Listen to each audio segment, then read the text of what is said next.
Hello and welcome to our audio commentary. I'm Nick Redman and I'm sitting here with Catherine Haber, who worked with Sam Peckinpah for 7 years. She was his friend and confidant and assistant and producer, and Straw Dogs was the first time that she had worked with him. So I will introduce Katie Haber. Good evening. So as these images unroll, Katie, how did you get this job? Well, had been working in the film business with an American producer for about 5 years, and he decided to go back to America, and I didn't go with him. And I was just spending some time off. I wasn't thinking about getting another job when I got a phone call from a guy called Jimmy Swan, who was the associate producer on Straw Dogs. And he called me and he said, are you working right now? And I said, no. He said, well, there's a man called Sam Peckinpah in town, and he's preparing a picture called Straw Dogs, and he's looking for someone to work with him. It was ironic because Sam originally was going to bring someone over with him from the States, and at the last minute she decided she didn't want to come, and he was sort of stranded here without anybody to work for him. And I said, okay. And I said, at the time I was a tennis fanatic. I absolutely loved Wimbledon. I would spend every year going to Wimbledon for 2 weeks. I got tickets. I was fanatic about it. It was my time of the year was Wimbledon, was tennis. I had to be there. So he said, would you call Sam on Wednesday? And I said, sure. So I was at Wimbledon. It was about 4:00 in the afternoon. And I called Sam from Wimbledon in between a game. And Sam said, could you be here in 20 minutes? And I said, no, I'm at Wimbledon. I'm watching a tennis match and I can't be there for at least a couple of hours. And he said, fuck it. Anyway, so that was the end of that. So I continued through the second week of Wimbledon, and when it was all over, I thought, well, I better start looking for work. And I didn't even think about Sam. And lo and behold, a couple of days later, I got a phone call from Jimmy Swan saying, are you still looking for work? And I said, yes, why? He said, well, Sam Peckinpah is still looking for someone. I said, well, that was 2 weeks ago. He said, yeah, well, he's had 3 people work for him since your last conversation, and none of it worked out. So he said, give him a call. So I called him up, and he said, can you be at Universal, where he had his office, in about 15 minutes? And I said, sure. So I went over there, and he looked at me, and I looked at him, and I said, I suppose you want me to give you another chance? And he said, sit down and start typing. And what he gave me to type was the rape scene from Straw Dogs. Now, what, if anything, did you know about Sam Peckinpah? Absolutely nothing. You had not I heard had of not his... heard of him. I hadn't seen The Wild Bunch. I hadn't, nothing.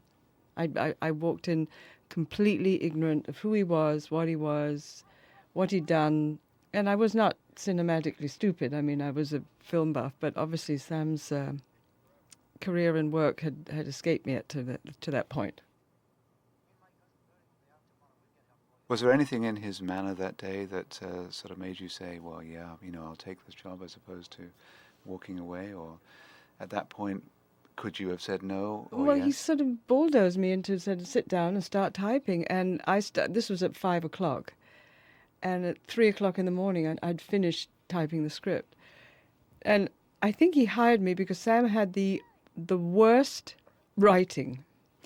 For such a wonderful writer, for such a brilliant, eloquent person, he was the worst speller I've ever seen in my life. I mean, I always used to say, there's something wrong with the educational system when, and I subsequently think it's an American thing, that a lot of American people don't spell.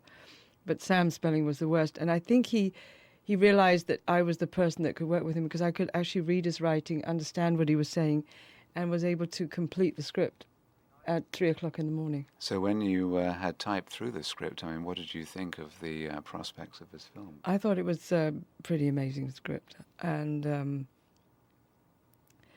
I was pretty impressed with the man. And And we worked solidly, non-stop to finish it and to do all the rewrites and to get his, concept of it on paper. And that's all we did for about a week, was just, work on it and work on it and work on it. And I suppose that's how we clicked. After that, we started traveling all over England and Scotland and went to the very, very tip of Scotland to look for locations and eventually chose Cornwall. But, pretty much as soon as the script was finished, Sam and Dan Melnick and I travelled all over England looking for the right locations. Now, Dan Melnick was the producer of the film. Yes, Dan Melnick was the producer and friend of Sam's, because they had worked together before.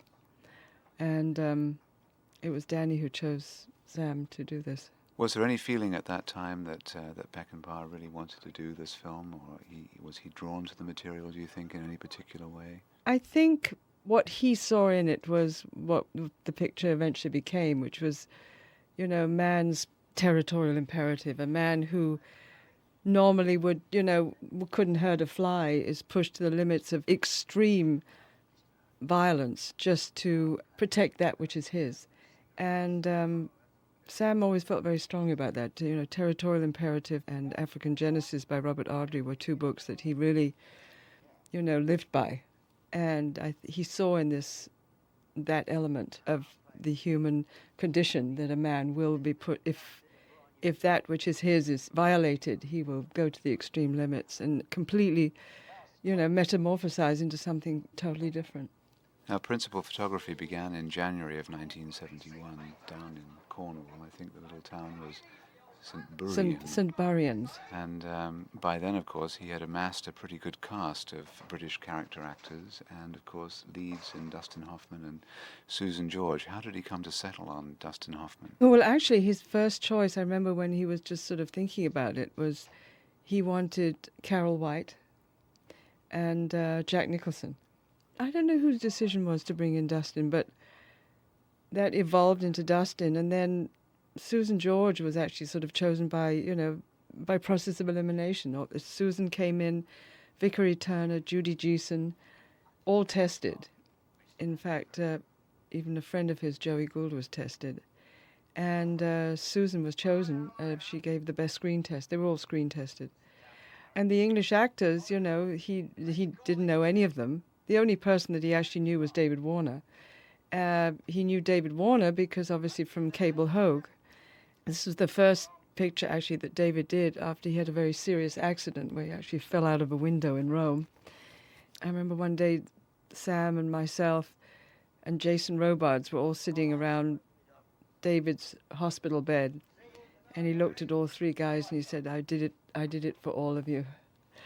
What that meant, I don't know, but as you can see, that David's limping is actually real limping, because he broke both his feet in that fall. Apparently he couldn't get insurance at that no, time. That's why, Sam stood by him and said, I don't want anyone else to play the part. When it came to casting the villagers, we'll call them the group of people that become the major antagonists in the movie, did he see a lot of people for those parts, or did the casting director say these are the best people? The casting director pretty much, brought in various people, but he saw a lot of people for the parts. But one of the interesting things was that he felt, because it was such an ensemble cast, that he needed sort of some kind of bonding experience for them.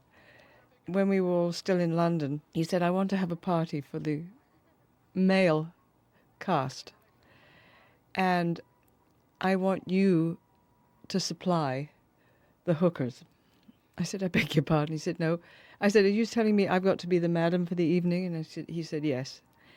I actually did, for the first time in my life. I hadn't a clue where to start, but I was in charge of going down to Curzon Street and lining up a bunch of hookers for this evening. And the entire cast had this big party with these hookers, which I eventually left. I don't know quite what happened, but there was a moment where T.P. McKenna was dancing on the table with one of these ladies of the night and actually fell off the table, which is why he plays the entire film with his arm in a sling because he actually broke his arm. And whatever story there is about why he has his arm in a sling, the truth is that he fell off a table with one of these hookers.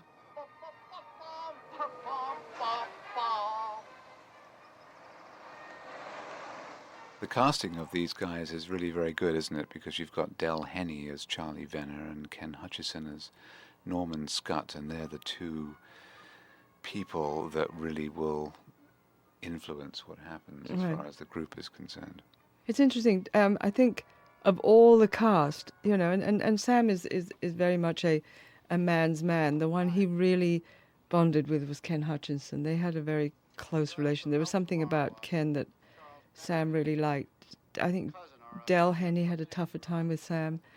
Del had a really tough time with Dustin. But Ken and Sam got on very, very well. I believe he called him Dog Brother, wasn't that his Yes, name for yes. him? And they would go out, and there's one legendary story, I think, of them going out and drinking, sitting on the edge of a cliff one night in the middle of the night. Poor Ken, unfortunately, I don't know where he is now, because I remember, he had, after this film, he had a major opportunity to become a very big star. And he had a film, and maybe you can help me on this one. He worked on a film with Robert Mitchum. I think that was The Wrath of God. The Wrath of God. You are smart. The Wrath of God. And I think Ken was scared of success and did something really stupid on that film, which got him fired. He was in a room in the hotel, and he was cold. So he decided he needed to have a fire.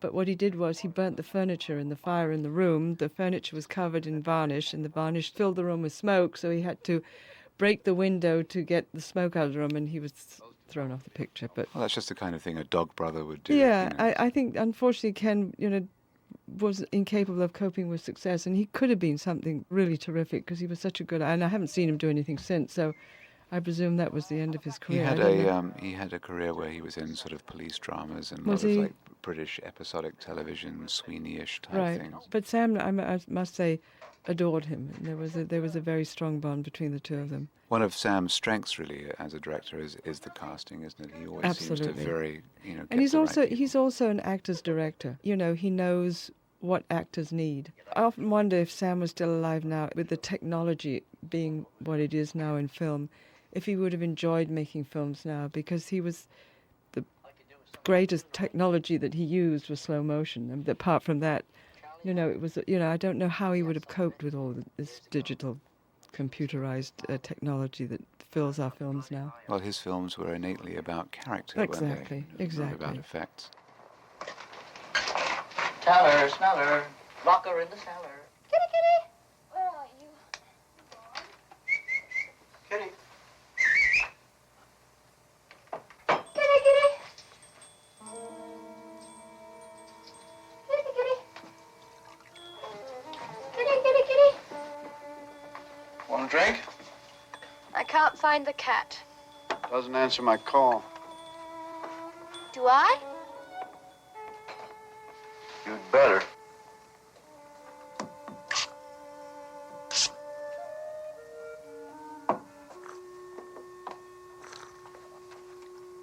Why did you hire Charlie Venner? I didn't. You did. Kitty! She's in my study. I'll kill her.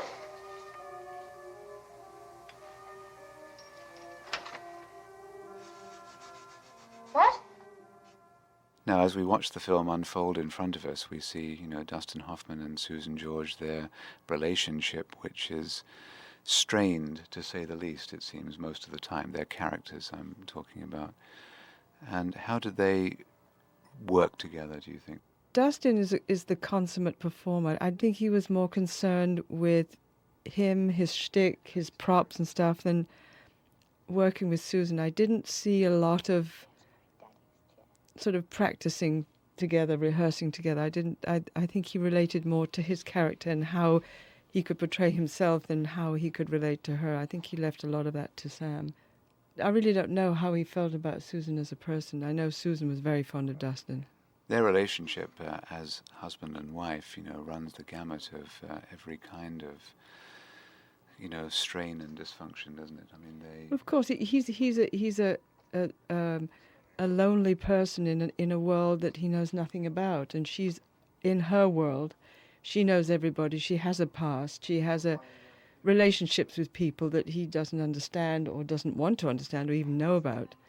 And he's like a fish out of water, you know. He's come here to do a sabbatical. He's come here to be in her world, and his world doesn't fit in her world, and her world is too much of a past that he isn't part of.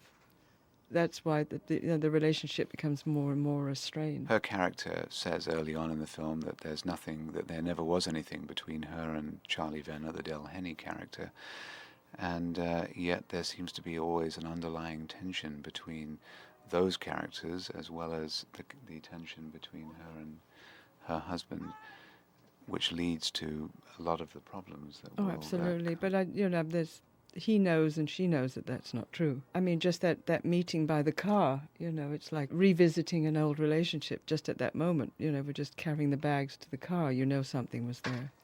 Use your own fingers, Chris.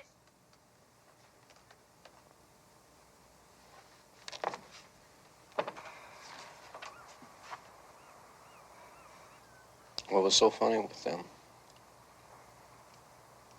They just think you're strange. Why, because I'm an American? No. No. Just strange. Do you think I'm strange? Occasionally. You act like you're 14. I am. Want to try for 12? How about 8? I freak out for 8-year-olds.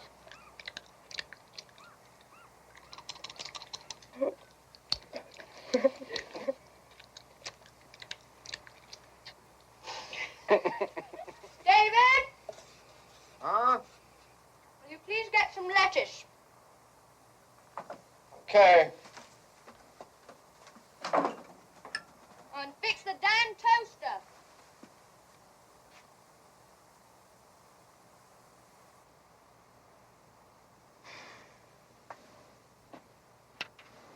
What do you think I'm doing here? Playing games? This is grammar school? Christ. Now, from a logistical point of view, all of the exteriors were shot first, weren't they, down in Cornwall? Correct. And then I believe all of the interiors were sets in Twickenham. Is that Correct. Yeah. And there's a lot of scenes that involve going in and out of buildings, and so logistically it must have been very difficult. It was very difficult, especially, I mean, if it had been done the next day, you could have it in your mind's eye what was happening. But actually, everything was shot, and then 3 weeks later, we were in Twickenham, in the interior, in a set that was obviously vastly larger than the exterior was, although you could never tell.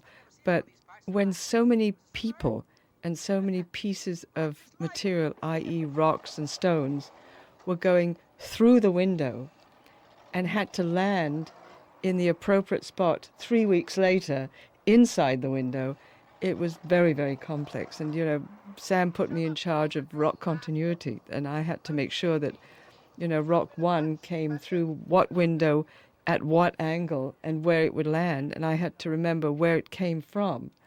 Was 71 pre-Polaroid? I think it was. Yeah, so you can imagine that we didn't even have the photographic ability to record it. It was all sort of literally notes, and it was very complex, and I sort of was put in charge of that over and above the continuity girl who was doing her bit anyway, you know. So what was your really, when you were taken on, what was your job, and how did that job change over the course of the shoot? Well, I was his assistant. In other words, I helped him with the script, I helped him with the dialogue, and I became what Sam calls dialogue director, which is working with the actors on their lines, making sure that they were, you know, word perfect, and then being by the camera with him and recording the dialogue so that, you know, that all the dialogue, you know, when you go into a close shot, the dialogue is the same. So I was everything to him, you know.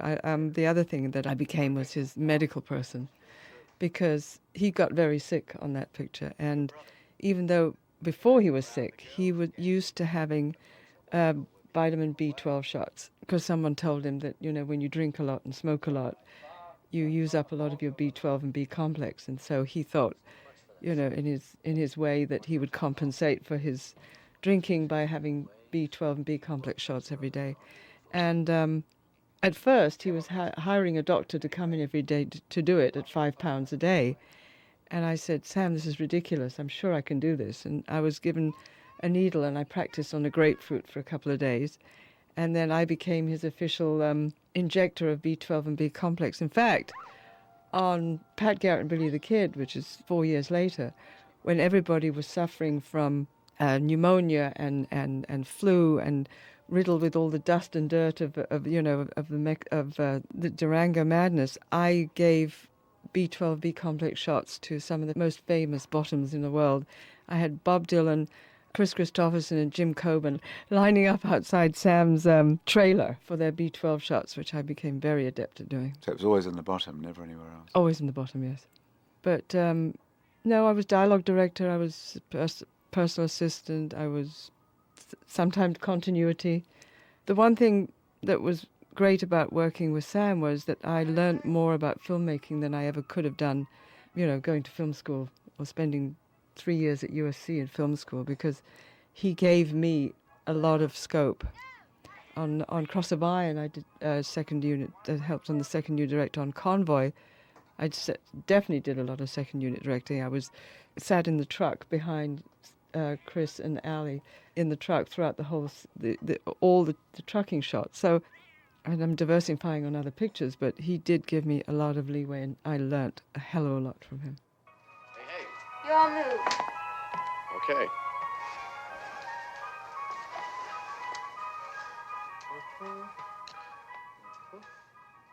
What was it, do you think, that when you observed him in action on this film, in the first few weeks that you watched him work, what was it about him, do you think, that separated him from other directors that you'd worked with in the past? Well, remember that I had this, he was the first major director I'd worked with. I'd worked with Fielder Cook on Prudence and the Pill, and Freddie Francis on Mumsy, another film. But I never worked in such close proximity with the director, because I was working for the producer, so I was sort of, my relationships with the directors weren't as close. So he was my first experience of a really major director. And I mean, since then I've worked with Michael Cimino, and I've worked with Ridley Scott and various other directors. But Sam pretty much set the mold for me of what I expect from directors. Aha! I have it. Now, he did enter a period of pretty severe ill health, though, didn't he, at one point? Yeah, he got... Early in the shoot. Yeah, he had walking pneumonia and flu, and he really was in bad shape. And which is when, Melnick and Dustin were really concerned about whether he could actually sort of go through with it. They wanted to actually fire him. And I think it was Marty Baum came down, and everybody sat around and talked, and Marty said, well, let's just stop shooting, send Sam to London, send him to a hospital, get him well, and we will get back. And I think from then on, that's when Sam really felt a loyalty to Marty Baum that went on through his entire career. I mean, from that moment on, I mean, Sam had been working with Marty in various incarnations. He was his agent, he became his agent, he was his producer, he did 2 other pictures with him, and which is rare, because Sam never had good relationships with producers, which he did on purpose, because Sam always worked best when he was under a certain amount of stress or tension. And if it was hatred or resentment or any type of strong feeling, he worked better under those conditions. So sometimes I think he created his own nemesis, and his nemesis were usually the producer, but never Marty. With Marty, he was that moment of Marty, allowing him that respite and that time to heal. I think Sam, never ever forgot that, ever. Do you think if it were not for Martin Baum's sort of intervention, that there was a possibility that he could have been replaced? Yes, I feel very strongly about that. I remember the date, it was February the 9th. We wrote it down and we said we will always remember February 9th, because that was the date that he thought he was going to go. But But they hadn't actually been talking to other directors, had they? I don't think they might have done. I don't know. That I have no idea. I wasn't on the other side of the fence. All I know is that it was touch and go, especially if you have an artist, your star, who doesn't have confidence in the film. Someone like Dustin, that was pretty crucial. They did not have an antagonistic relationship, though, did they? Subsequently, how was their relationship Dustin and Sam, generally? it was very good. I think Sam deeply respected Dustin, and I think Dustin respected Sam. I'd love to talk to him about it, but I know that he looks back on it as a pretty amazing experience. He has been quoted as saying that he thought that Peckinpah was one of the few artists that he had worked Right. with. Yeah, I'm sure he did. I think there was a mutual respect for the art and the technique that I think shows, because Dustin was certainly doing something he'd never done before. This was far away from the types of roles he'd been playing. And I think Sam helped him a lot with this. And it's an unusual part for a star, isn't it? Because I think today we would say that a male star would not be given to showing themselves as weak and cowardly and flawed in the way that he is. And also as a cuckold. Yes. When I look back on it, yes, I think Dustin really respected Sam and for what he could do. He got a very good performance out of him. He got And an excellent out of Susan George, Yeah, too. I don't think Susan's ever been better. There are times in this film when she is so real that it really does, in the sheerest sense of the word, transcend acting. There are times when you think that she's so involved with what's happening that she has really taken the method, shall we say, to heart. I think Sam had a lot to do with that thing. I think he gave her a lot of guidance. And I think she found in him someone that she'd never worked with before as well. Someone who gave her that, what you say, is that depth and that power behind her. That at the same time, it looked very simple in the way it was portrayed. I don't think she's really ever received the appropriate credit for her work in this film, where she really is. But she certainly unusually good. remembered it for it, though. I Yes. think this is what, people will always remember her for this part, and I don't think and she became a star because of it. Even though she didn't work for a while afterwards, she was still a star because of this.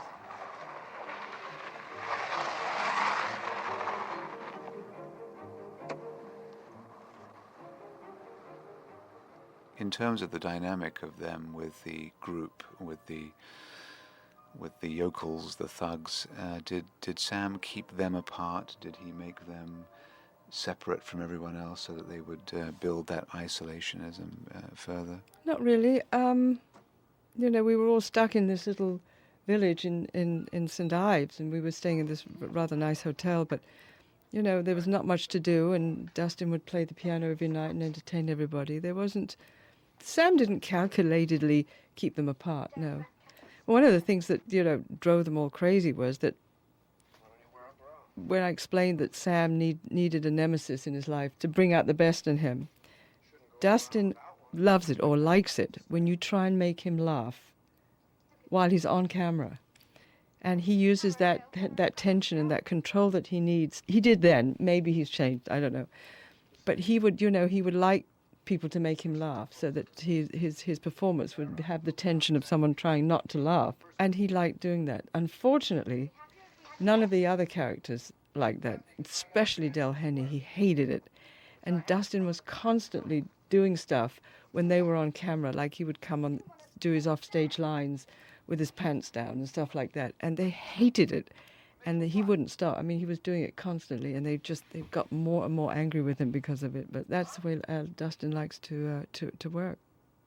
I'd love to find out if he still does that. I was involved with my work.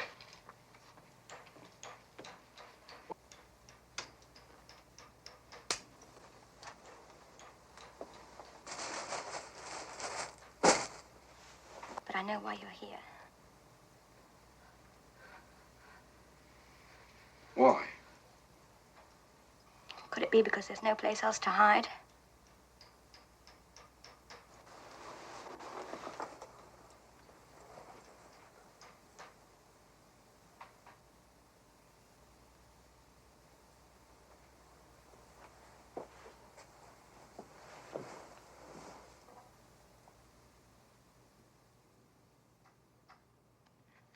here because you once said... The building up of their relationship as we watch it here, of course, the tension mounting. What do you feel was crucial to the way that Susan George perhaps was guided in playing Amy that could lead her to the kind of resolution that her character has to go to? Her character goes on a very complicated and difficult journey. You mean what? How did Sam Sort of help her through along, it? yes. Sam's way of handling Susan was sometimes quite cruel. It was his way of method acting. He would plant ideas and thoughts in her mind that were part of her own life, that would create tension, create sadness, create unhappiness, create humor. And he would choose sort of things like, I mean, the scene where they come into the town hall after the rape, and she's very upset, obviously. He asked her moments before we started shooting, he sort of told her that her father was not well and probably wouldn't live to see the movie when it came out. And she just sort of broke down. And just as she broke down, he said, roll camera. And that's how he got it out of her. He used any way he could to get emotions from her that she didn't know she had, I think. Which is maybe why the performance is so amazing, because he found stuff, he drew stuff out of her that he made her draw from her own life and her own experience, and created the emotion that he needed. Whether he tried to grow the character out of that, whether he tried to develop the character with her, I'm not sure. But I know he tried to develop her emotions, drawing from her real life. I think that was actually one of his gifts as a director, which was, cruel as it may have been, to really reach in somehow and find the visceral side of a character, even if that person is involved in an everyday activity, as it were. Somehow he found the reality of it. Mm-hmm.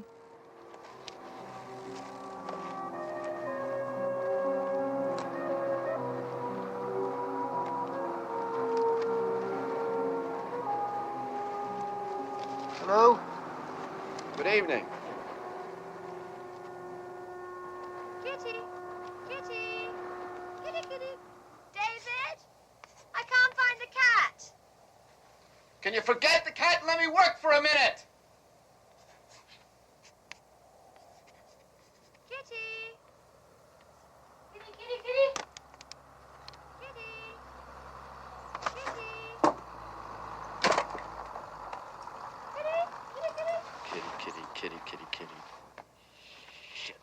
Kitty, kitty, kitty. The photography of the exterior shots down here in Cornwall is very lovely, and that was a photographer called John Coquillon, who, of course, wasn't the first cinematographer on this picture. Nope, he was the third. And what fared the other two, shall we say? Well, I think Arthur Ibbotson left because he disapproved of the screenplay. He disapproved of the rape, and he just didn't feel he could really work on a screenplay that he disapproved of so much. Why Brian Probyn left, I don't know. I think it was, there was a technical difference. I think he and Sam couldn't agree with how Sam's view of the way the picture should be shot.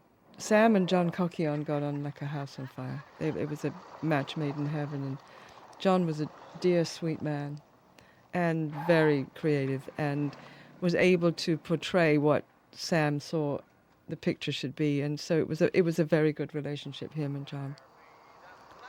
We also lost our editor very early on. There was a few changes on this picture before the group was established and stayed to the bitter end. That was a common denominator, wasn't it, though, on Peckinpah Pictures? Survival. Yes, definitely survival. Survival of the fittest and the survival of the thick-skinned. He liked to mix it up, didn't he? I mean, at the beginning of each shoot, he would sort of test the loyalty or the dedication of many of the people working on the picture. Oh, absolutely. But the thing that was tough for Sam on this picture was he, like Dustin, was completely out of his depth. He was working with people he'd never worked with before.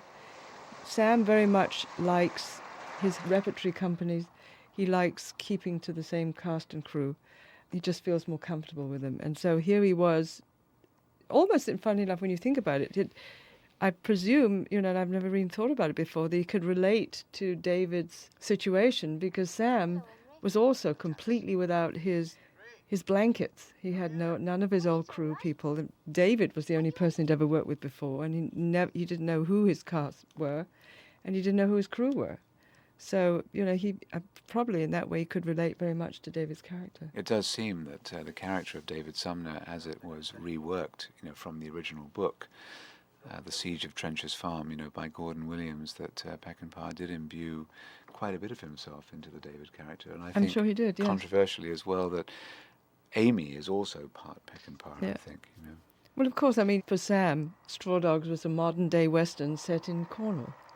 The characters are Western characters. Having been so much of a Western director, he just took his Western philosophies and cowboy philosophies and put them into a little town in Cornwall. So it's only that they speak with a Southern English accent that is any different. You'd have known for sure what she was after 20 years ago. Eh, Tom? Now, that'll do. Hey, still down the old bin going? Yeah. Tell her I'm behaving myself, I'll be along soon. Bobby? Run along now. Hello, David. Hi. Bobby? Take care of your sister, mind. I will, Dad. Hi, Mr. Sumner. All right.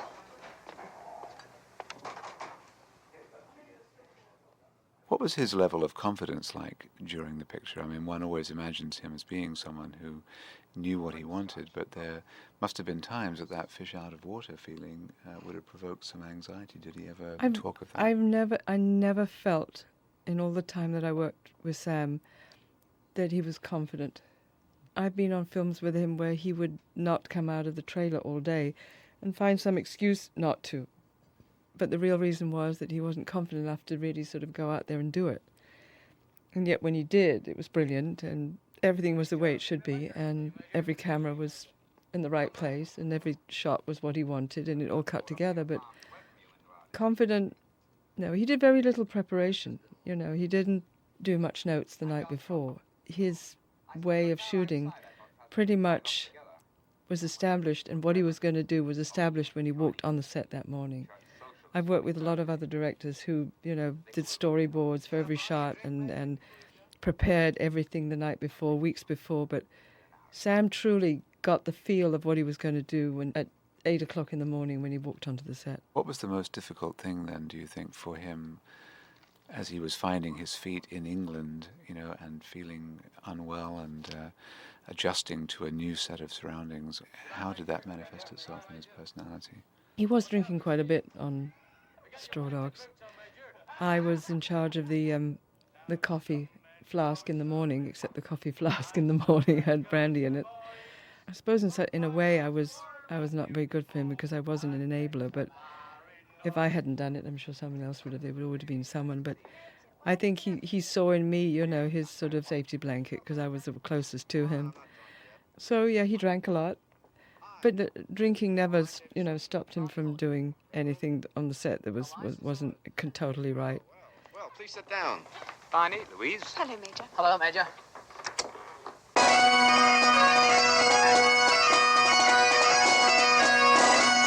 What are you drinking, Reverend?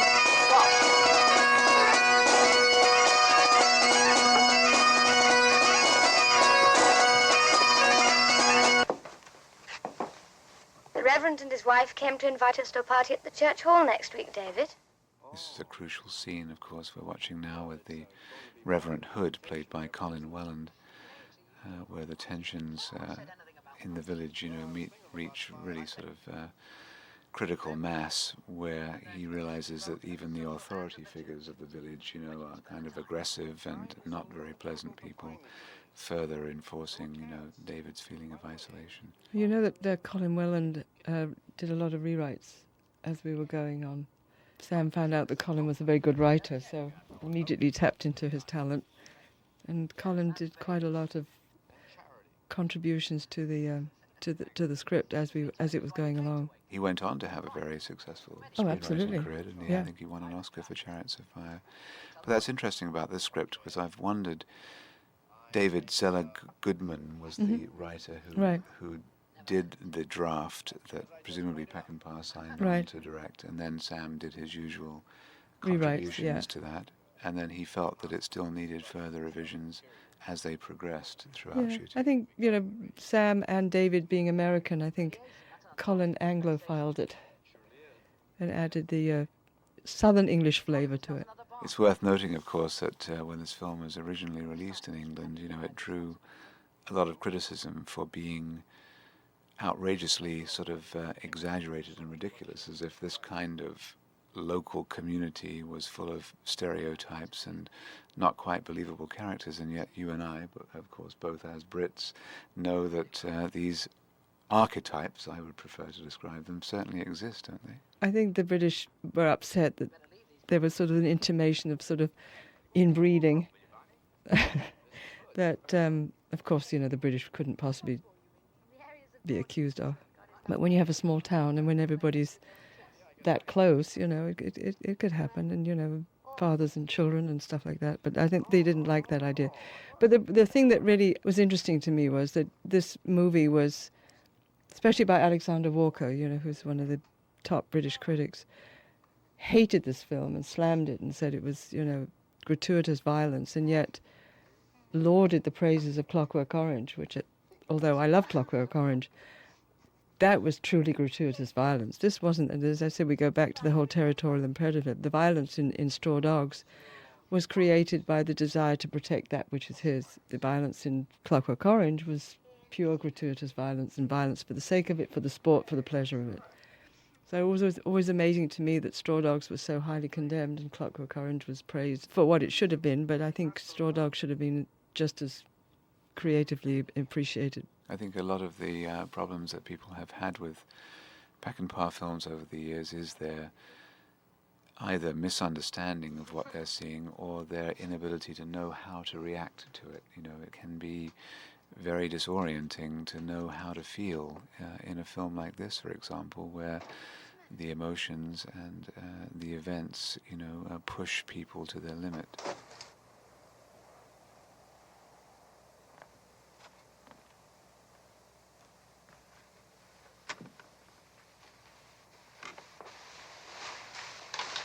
This is one of the scenes where Susan George is very, very good. Yep.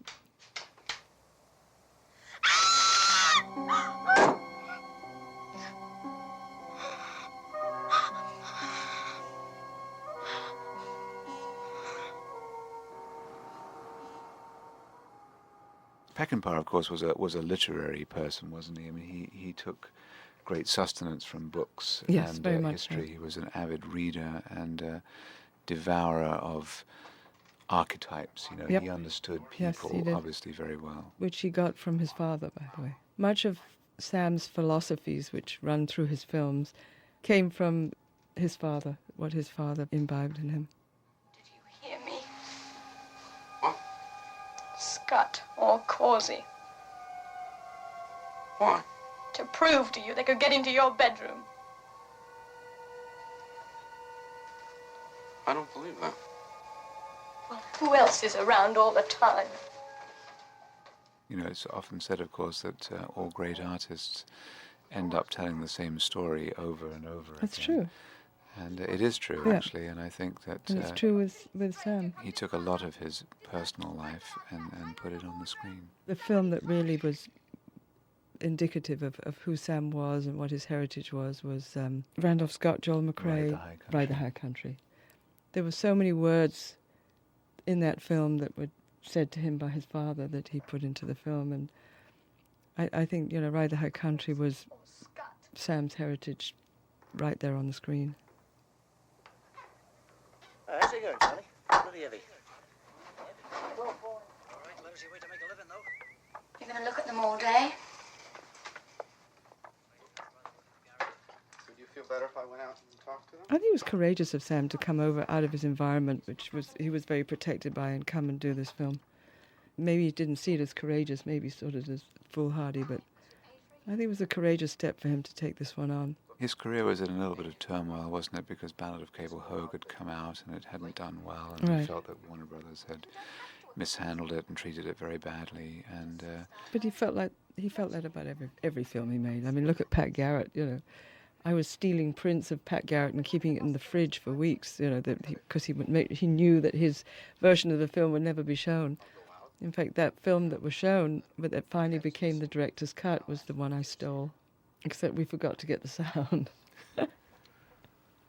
But you know that story, right? yeah, so coming over to England, of course, for this film would have been a valiant step, but also perhaps one of getting away from how it was over there for Yeah. the time. Yeah. And his disillusion with Hollywood, for the moment anyway. But he went back immediately afterwards. I mean, he took the editing of Straw Dogs back to Arizona and finished cutting this picture in the editing rooms in Prescott, Arizona. Or while he was on Junior Bonner. While he was on Junior Bonner, which is why Roger Spottiswoode ended up in America. Roger Spottiswoode and Garth Craven were the editors on Straw Dogs. So, of course, they had to come with it because they had been cutting the picture all along. And they both came over with Sam, cut the picture, and stayed. There was a third editor, Tony Lawson. He actually was the only one that actually went back to England. He was Norman Savage's assistant editor. And when Norman Savage quit, Tony stayed. And Tony and Roger Spottiswoode and Garth Craven all came to Prescott, Arizona to finish the film, and all stayed and made their careers here. The Norman Savage disagreement, there was some controversy, wasn't there, about the shots that he was getting that the conventional editors didn't think matched or could be assembled. Yeah, Norman told the producers that the picture wouldn't cut together. He said he couldn't cut Sam's footage. He couldn't do it. So Sam fired him. And Roger Spottiswoode stayed with him for quite some time. Uh-huh. He worked on several pictures. Yep. Before becoming, of course, a Right, director in his own right. right. Roger was on Pat Garrett down in Mexico. And Garth stayed with him right the way through. Garth was editing right to the very end. Did he have anyone from America over with him? Any of his retinue, friends or advisors or people that he would normally work with? Did anyone come and keep him company? Frank Kowalski came for about a while, but they had a big row. In fact, there's a wonderful Frank Kowalski story that they had a terrible argument, and Frank said to Sam, he said, you know, the more you alienate your friends, the less people you will have to carry your coffin to your grave. And a couple of days later, they had another row, and Frank left and went back to the States, and he left Sam a note saying, exit one pallbearer. But he was the only one, nobody else, he didn't bring, obviously he couldn't bring any crew members because of the union situation, so he came over as a very pretty lonely person. The only person he actually knew and had worked with before was Danny Melnick. So Danny was, you know, his only friend. And his only friend almost wanted to get him fired. I was going to say, I mean, they did manage to have a good relationship pretty much through the production, didn't they? Yes, they did. And then they did Pat Garrett together, and then then it really exploded. But as I said, Sam worked best if he had somebody to be angry about, and the producer usually filled that role. Oh, just once or twice, but that was... Be easy then. Should try it, sir. Living here at trenches with good shooting outside the door. Ain't Norman? Right. As we watch the film unfold, we're building up to the crucial moment in the middle of the film. When? How about tomorrow, sir? Okay. Thank you. That might be fun. I'd like that. Thank you.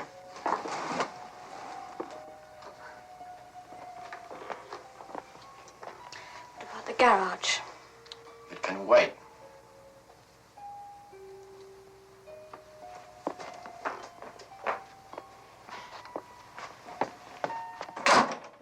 Actually, a word about Jerry Fielding's score. I know that you came to know Jerry Fielding quite well. Very well, After yeah. this, his contribution to this picture, of course, did get him an Oscar nomination. I think it was the only Oscar nomination the film got, and he did a beautiful job with a very, very difficult film to write music to. Yeah. Sam really loved Jerry and loved the work he did. And I remember one of the most disappointing things for Jerry and for Sam was when we did The Getaway. And Jerry completed a score for The Getaway, but Steve McQueen didn't like it. And threw it out and brought in Quincy Jones. And I think because Steve was the producer on that, Sam was outvoted. But Jerry and Sam had a long-standing, very good relationship. Jerry knew exactly what Sam needed and what Sam wanted. I mean, I think the Wild Bunch score was just, amazing. But this was the most subtle score that I think Jerry ever wrote for Sam. And his instruction from Sam was give me some irony, which Right. of course is difficult to provide musically, but he sort of really pulled it off. But Jerry Fielding had an amazing sense of irony at the best of times. And Jerry actually was a very dark person. He was very, very dark.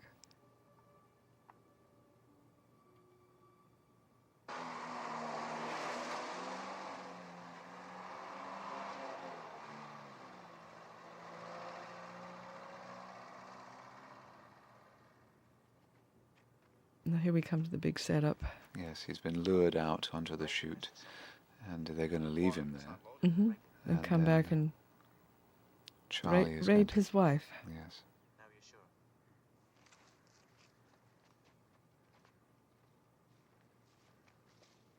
Just sticking with Fielding for a second, the cue that he wrote for that whole sequence, which begins just after Charlie Venner arrives at the house and continues right through all of the events, was an 8-minute piece that was, a real tour de force and held that whole score together. You would know that. You're the expert on Fielding.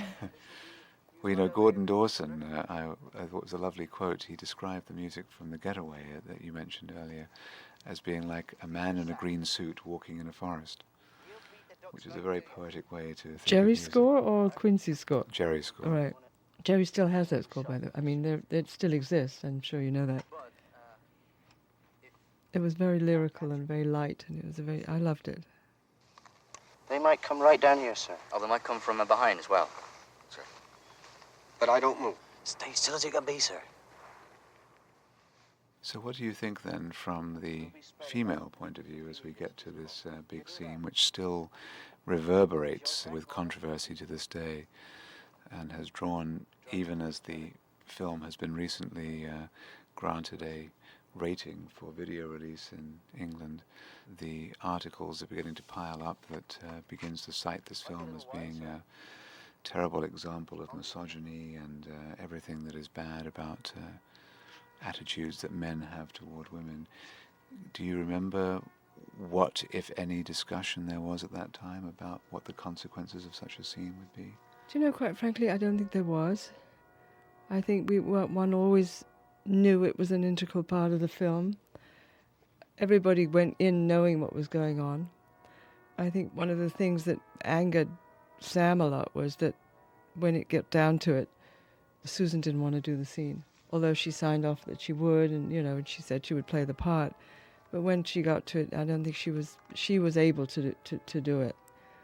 And in fact, we had to shoot the scene with 2 stand-ins.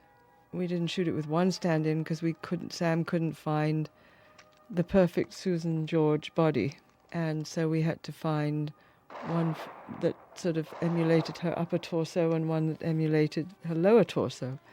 And our script supervisor did not want to be there for the shoot, and so I was the script supervisor on it, and it was shot very late at night, and Susan didn't know about it until afterwards, that we actually shot the rape scene with substitute people. And he would have used insert shots of her Yes. face. Yeah. Who is it?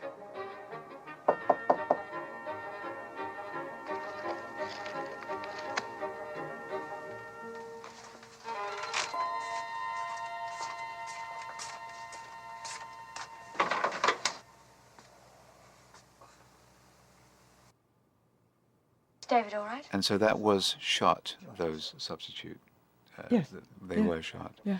And then how did Susan George revise then her decision to do it? Well, she didn't. She did the close-ups, but she did not do the nude part. I think I can show you which is not her. It's interesting, of course, because a lot of the shots are, like wide shots on the couch, where one would think it would be difficult to make those substitutions.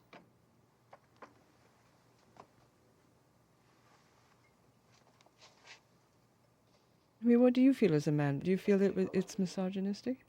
Well, it's what I think is very clever about her performance. I mean, and the way that she reacts to what is happening. She goes through such a wide variety of emotions. Emotions, yes, exactly. And it makes, I think, one confused about how one should feel. I mean, in fact, there was an article written by a woman in Sight and Sound some years ago where she said that there are 2 rapes, and it's quite clear that the second rape is the bad rape. It's the bad one. Does that mean that the first rape is a good rape?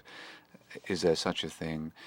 She is, of course, dealing with an ex-lover here, and she still obviously has some feelings for him, but he clearly is violating her just as surely as if she was a perfect stranger to him. I think it is that complexity of the wide array of differing feelings that the female character goes through in the scene that gives it its very, very confusing edge. Sam has always been criticized with his lack of feeling or understanding of the female person. I mean, in Bring Me the Head of Alfredo Garcia, the scene with Zella Vega and Chris Christopherson isn't exactly a pleasant sequence. I actually always found that scene very difficult to understand. I don't understand why he, allowed her, to submit to someone after she'd been hit, but there are certain things in Sam that even I found difficult to appreciate. He always just say there's no such thing as rape because when it gets down to it, the woman will enjoy it. Of course, he said a lot of those things, I think, just to stir the pot. To stir the pot, he did. But I think maybe he, in some way he felt a little bit that way. Well, he had a complicated relationship with his mother, didn't he? Which I'm sure. Very much so. One always gets the impression that he liked women, but that he was hard on them, just in the same way that he was hard on a lot of people.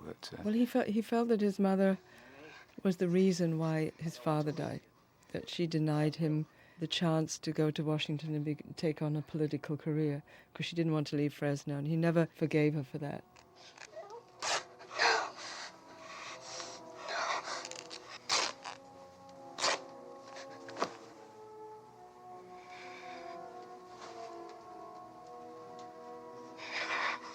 No. No.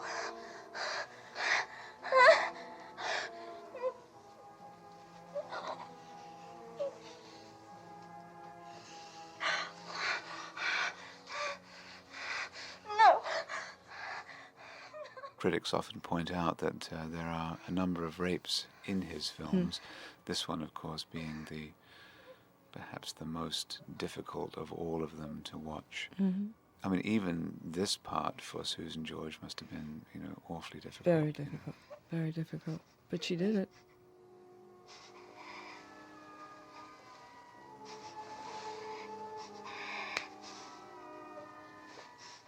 Now, come to think of it, maybe we didn't have to use any of the stuff that we shot that night. Now, I mean, this has been so long, this is 30 years, but I had thought that, of course, amid all the folklore of the movie, that she did sort of, in the end, agree to basically at least go through with whatever it was that he was asking of her. I understand that he gave Del Henney a hard time during this scene. He criticized him constantly about being a bad lover or something. No, Del was very, very upset by this, and he actually found it very, very difficult.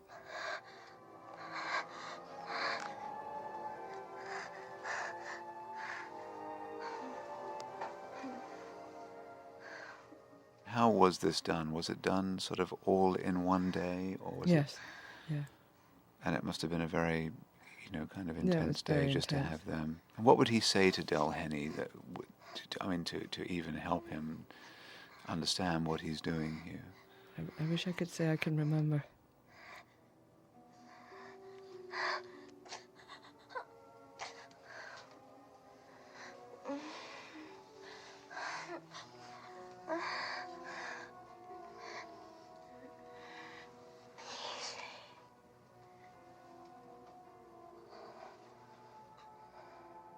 See, this is Sam's feeling that eventually a woman can be overcome by it, so maybe this is why so many people are upset by it, that she finally gave in. Is it credible that she would? I mean, if this man was a total stranger to her, then it would be much harder to accept, but he is someone that That she's knew. already been with, yeah. I mean, the horror comes when Ken Hutchison comes in, and then her whole feeling changes. But, I mean, whether Ken, the other character, was known to her or not, is just the fact that he had invaded a moment of her privacy.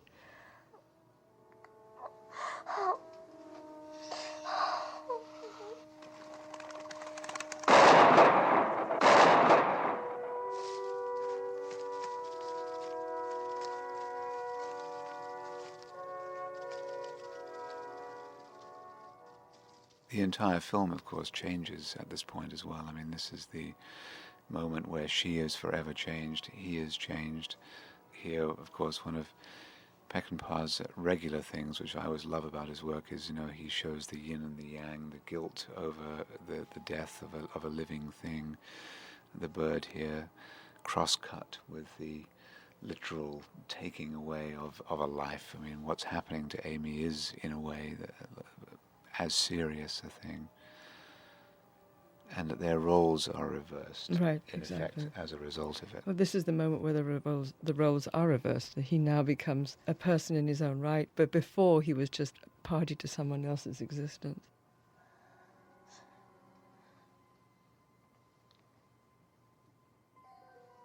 Much is said also, too, about the fact that Del Henney's character here becomes immediately complicit with Ken Hutchison and holds her down, so that Ken can have his way. That is an act of betrayal following what we've just seen. Yeah, but he has no choice. Yes, so what else would he have done at this point? Yeah. He chose his tribal brother, as it were, over his former girlfriend. You don't think maybe he thought his life was at stake here? I think that enough animosity has kind of been built up between these two, and has been set up early on, that you think that there's going to be at some point an explosion between them, which ultimately there is. But here, I mean, I remember the very first time I saw this film thinking I couldn't understand him just accepting it in this way. Again, it's part of the scene's power to throw out so many conflicting feelings as it does. Still, more than 30 years after, it's very difficult to watch. It is, and I've just realized now, watching it, that in fact we did not use any of the stuff that we shot with the other people, because there's nothing in here that is not her. Somehow, Susan George found it, Yeah. possible to do it. Yeah.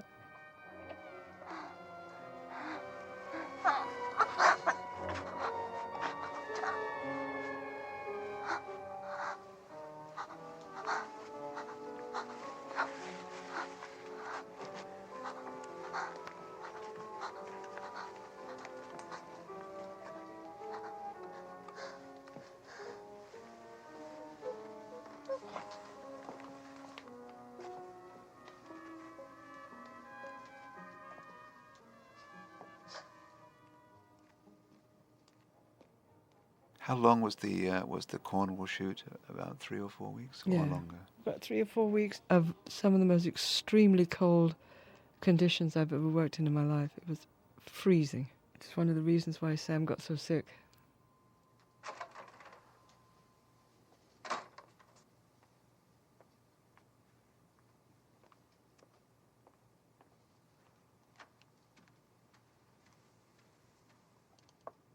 Here we see her, of course, he comes in and he's angry that he's been made a sucker and Yep. left out on the heath. And she, of course, is harboring. A much stronger tale. Yes, exactly. And he does not want to hear what's wrong with her. He's not listening, as he hasn't been throughout up until this point. He says he stuck it to me out there. Why don't you open the closet? We don't have any more cats.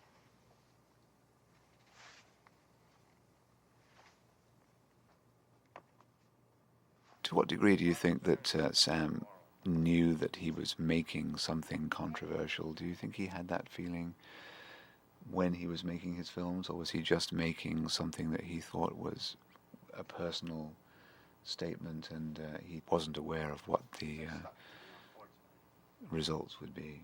I don't think he set out to specifically make something controversial, but I think he felt very strongly about what he wanted to try and say.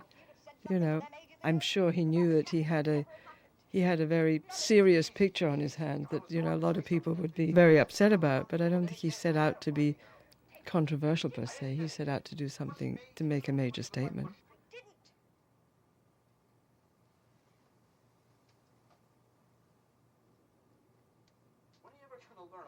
I know that much has been said about, I think they had a preview in San Francisco, if I remember rightly, and were completely nonplussed by the reaction of the audience. The reaction of the audience, yes. As if there was no concept at all that this might stir people up into extreme feelings of, you know. Well, as I said, he was making an English-based Western. And as far as he was concerned, it was no more sort of powerful or outrageous than The Wild Bunch. I don't want to hide there with you. I can't anymore.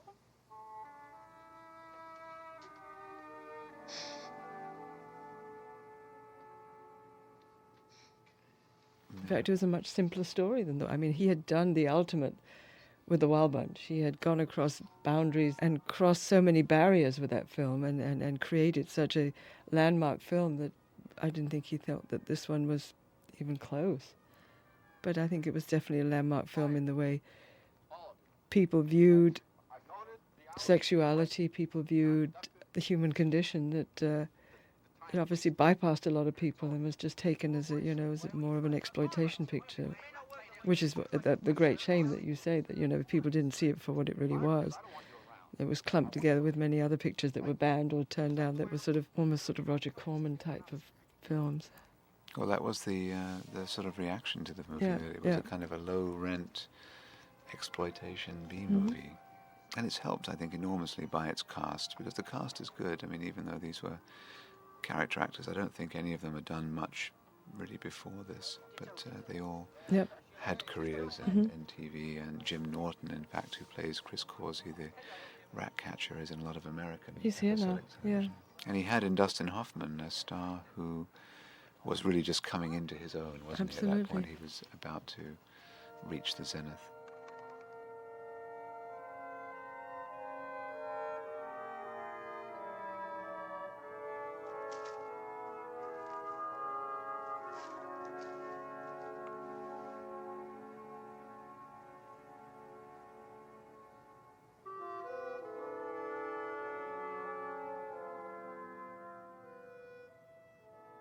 Over the years that you worked with Peckinpah, how did you see him change? I mean, what were the major changes as he went from film to film? Some of them, of course, were real battlegrounds, weren't they? Well, I think that the constant battles became very disillusioning for him. There were very few really happy films for him. The Getaway was happy because, he basically got what he wanted. He was in line, he was working with a producer who was also the star, and things like Pat Garrett and Convoy and even Cross of Iron was so hard to do and had so many complex problems that he got very disillusioned, But he loved film. He absolutely loved it. He loved the experience. He saw making films as the reality and life as an illusion. And when he was making films, he was at his happiest. When he was on the set, he was in his ultimate element. And when a film ended, he was devastated, It was like a family was disbanded, But he was definitely disillusioned with the way people treated him, the way people saw his work. I think he would have liked to have been appreciated more by the critics. He would have liked to have made more successes. I mean, not many of his films really were big, huge successes. Bring Me the Head of Alfredo Garcia was a pet for him, and it came and went so fast. Now, if you blinked, you missed it, Maybe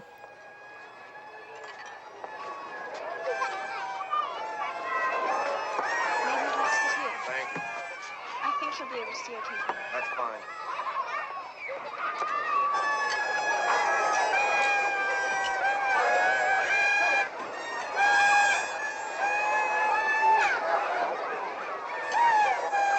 Would you care for a break? Well, in this period, he was working so much, wasn't he? He went from film to film Oh, to yeah. film. We were editing one film as he was starting another, you know. Was it hard for you to relocate to America? I didn't really have time to think about it because actually I didn't think I was relocating because at the end of Junior Bond I was fired. I was fired many times. I had a lot of free trips to England while working for Sam because I was fired 3-4 times, you know. But I was always called back. So I was never there long enough to really sort of unpack. But the arguments were strong enough for me actually to take a plane and go home. So I never realized I was going to actually relocate till about the third or fourth picture. Of course, you're going back to, you know, having people around him. David Warner was a safety blanket for him because, you know, he'd already done Cable Hogue with him, so he felt secure with him. And they would do, what, one more, Cross of Iron? Cross of Iron, Thank you very much. yeah. And now, ladies and gentlemen, for my famous newspaper trick. Tore it up last year, Barney. Yes, and I might well next year too, Tom. Here we are, ladies and gentlemen, a very simple trick. I simply tear a piece of newspaper down the center so, tear it again, fold it towards me. Music, please. Open it out very carefully. Of course, is the sequence where poor little Janice Hedden will lure Henry Niles Into her into her ultimate death. demise. Yes. Well, that's another thing the British didn't like. You know, this would never happen in an English town. In fact, in the Gordon Williams novel, I think the first paragraph of the book, and the novel is set in 1969, is kind of musing about the fact that this is the year that men actually set foot on the moon, and there are still villages in England and elsewhere where people have never been more than 5 miles beyond where they live. I mean, that was the whole point of the story, was the insular kind of tribal, ritualistic, isolated villages. If you go back for a second, when we were telling you about the fact that Sam said her father probably wouldn't live to see the end of the film, that guy on the trombone that you just saw was her father, Susan's father. I think it's amusing, too, that Janice Hedden, played by Sally Tomsett, is actually a little older Than Susan George, yeah. Yeah. She had been in The Railway Children, of course, prior to this, and then she would be in a TV series. Nothing works better with whiskey. I do. You've never worked in your life, Tom.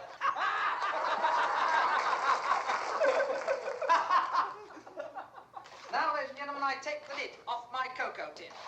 And very carefully now, I place the glass. A lot of people have made the case over the years that the decor of the interior, the sets and everything, are reminiscent of very British kind of genre horror films, like Hammer films and things like that. It's very much an architecture that is familiar in strange land England, if you know what I mean. You know, Yep. that Well, England of strangeness. Julia Trevelyan-Oman was an amazing art director and came from the British theatre, and she definitely put a mark on this film.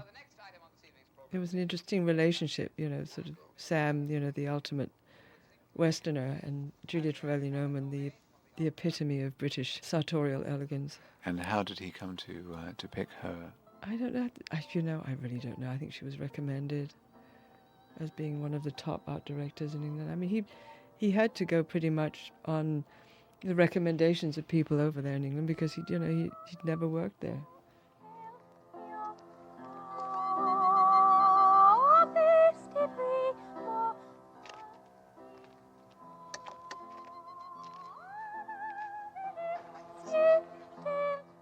Now, as we get toward the siege part of the film, the logistics of the shoot, you know, get more and more and more complicated, don't they, with the interior set of the house and then the exterior. Every shot had to be marked very diligently because what happened in the interior had to match exactly the exterior, from movement to projectiles through windows and stuff, as I said before, that especially as it was shot 3 weeks later in London at the studio, when what we'd shot was long forgotten and many other things had been done since then.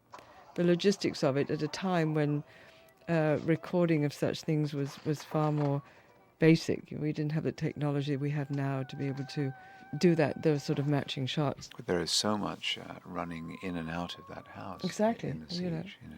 And so many things going in and out of the windows, you know, the rats and the rocks. Let the boys find Janice. The rest of it can wait, Tom. You ever kissed anyone, Henry? No. Get your mates to find her. I'll be waiting in the pub. Get all of them. Would you like to kiss me? David Warner is very good in this role. David Warner's always good. He was not credited for his performance. He didn't want to be. Go and find him. Would you now all please stand?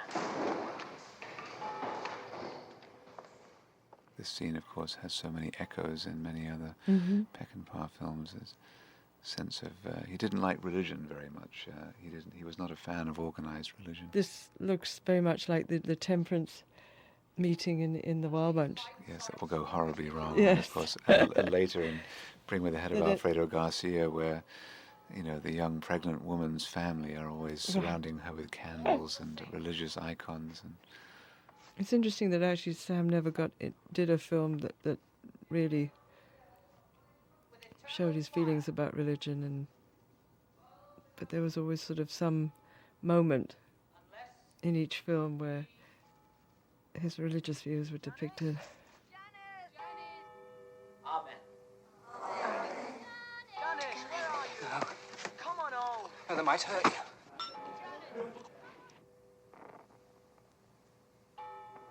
Henry! Henry! Come here!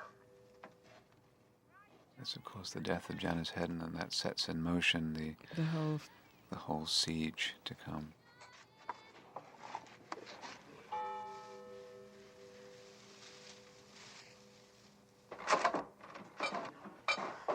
We don't know where she is. We looked the whole town. Keep looking. The fog's coming down. Did you try the lorries and such parked outside the meeting house? Well, then do it. I'll go with it, Bob. In terms of the way that the shoot was broken up, how long did the siege take to do? 7 days, I think. That seems, You mean actually the quite- exterior? The exterior. And then 3 yes, weeks to on do the interior. Yes, yeah. yeah.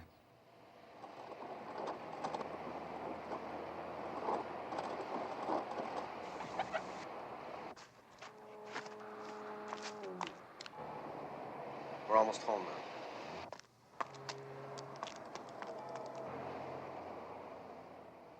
What was the sense of the studio at the time making the film as they saw material? Presumably they were seeing dailies and things. I'm not sure, just at the beginning when they were really concerned about the film even cutting together and having Norman Savage's predictions that it would never work.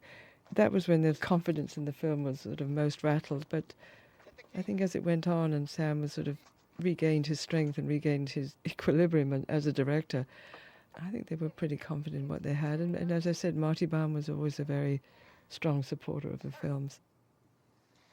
I don't want him in my house. Fine. You get upstairs, you go to bed, take a bath. You just get out of here. He'll stay until the doctor comes. Now, you had said that this interior set of the house was, of course, much larger. Much than the larger, exterior. yeah. But one doesn't really notice that. And there's a lot of handheld shots, too, Yes. particularly in the siege. And the idea of lugging those 35mm cameras around in the days of, before Steadicam. Without Steadicam and Panaglides, I know it. Yeah, in fact, there's a very strong sense of movement, isn't there, in the whole siege part? Well, the camera operator, Herbie, was a huge man, and Johnny Coquillon brought him on Pat Garrett as well. But he was a very big man, so he carried the camera with great ease. No, he ain't.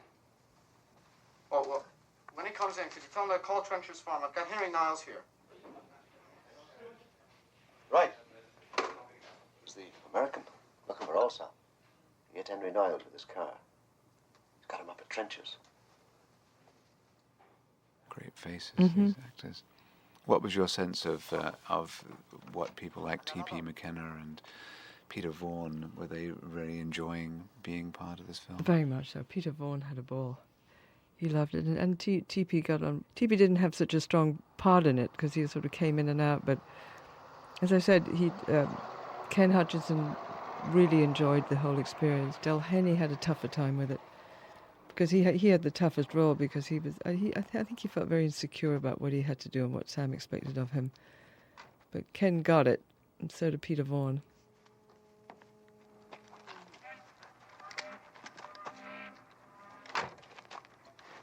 Let Norman and me go in, Tom.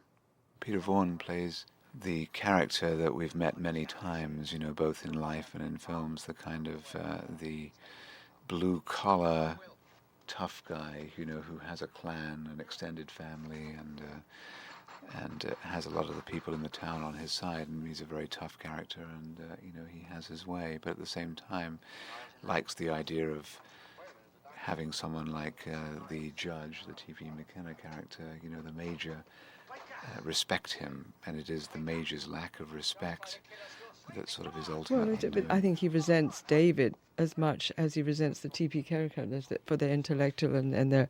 Nowhere in the world is the class system more defined than it is in our country, after all. And it's always deeply ingrained in the working class as a resentment towards the upper class. And, you know, Peter Vaughan definitely saw David as an upper-class twit that shouldn't be in his town anyway. Don't do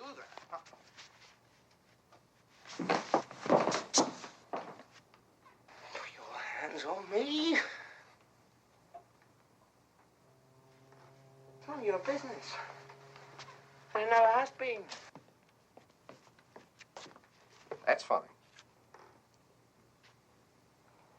But you can't hit him. Listen, Mr. Sumner. We come to get this bloody freak. We're gonna get him. This is the part, of course, where David Sumner is making a stand for the first time. In his life. Yes. Yeah. And as you said earlier, in the role reversal situation, she, paradoxically, is now backing away from the situation and saying, you know, well, perhaps we should give them Henry Niles.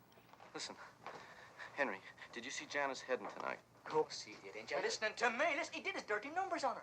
This kind of shooting, I always think, is very difficult because you're in a very, you know, confined, relatively confined space, and there's an awful lot of action that's going on and going to be going on in this. But this is when Sam was in his prime, and this is when he really knew what he was doing. To be able to control that many people in a small space and give it a sense of tension that editing can't do. It's actually in the shooting. It's easy to be able to do it in the editing, but with him he could actually frame the situation in a shot. That was one of his genius, I think.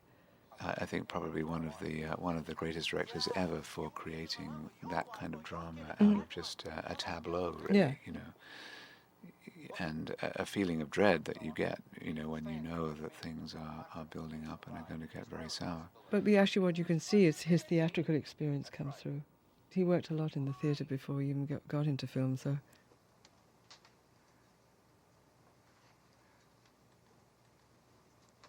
This is my house. Okay, come on. Come on, let's go. Come on. As you said earlier, you know, he had a real sense of character. You know, he knew how to prise open people and reach in and get that core. Because these characters, I mean, easy to make fun of, as they evidently were for the critics, you know, when the film first came out, they seem to me a fairly well-rounded and textured bunch. I mean, we have not had we as Brits know those people, don't we? Yes, that's right. It's not as if they've had detailed scenes where they've revealed their characters. I mean, through what they've done, you can see exactly the hierarchical structure of that group. You know what drives, you know, two or three of them, and you know that there's great tension and conflict within that group, that they could just as easily turn on each other as attack David. I mean, as this scene builds, I mean, you do get the very real sense that they could just, you know, break into this house and tear everybody limb from limb, and it would seem like a wholly organic process. I know how they feel. I'd feel the same way if it was my kid that was missing. Amy, go to bed, huh? Go handle this. You give me that noise! It always struck me as odd that they were seen to be people that were not, you know, as if they were not real characters. They seem very real to me. Maybe they seem realer now than they did then. Perhaps. I mean, you can certainly walk into any pub in England today or then, you know, and run into characters that would fight at the drop of a hat, you know. It would not need much You don't even have to go provocation. to England, you just have to go down to Santa Monica. On match days. Yeah. If there's a football game in town, then it's not a problem. You'll find them right there. It's one of the, I mean, you and I both know, having lived in America for a while, is that I'm always surprised, although America has a reputation for such violence, and of course we have drive-by shootings and people get shot, but there is not the tension in public places that there is in England, where you can often feel hostility, as it were, you know, coming up out of the drains, you know, and in any Out of the part drains or on the trains. If there's a game going on in town, you definitely stay off the trains. Part of the reason why it is so effective, this whole siege sequence, is the belief that, you know, here you are going to be defending your home against, you know, a group of people that are not likely to stop at anything, particularly after T.P. McKenna's, you know, inadvertent demise. He has represented the law up until that point, and then he's taken away. Which is a big shock, isn't it, when he's... When he's gone, then you suddenly realise that that he has no one left. No one, that there's no one left to give anybody a sense of reason at this point, you know. You can't leave him in there. Well, draw the line of this place. No. I'll have an answer, or I'll have blood! Where are you going? His use of zooms and the movement is so effective here. Paul Sedor, you know, the editor and authority on Sam's editing technique, had said earlier that in this sequence, you know, that the mastery that he had of the medium in the way that he controls those shots and uses push-ins and things and close-ups and odd angles, you know, everything is slightly Off kilter, you yeah. know, that really gives you a feeling of being terribly unsettled. You really don't care, do you?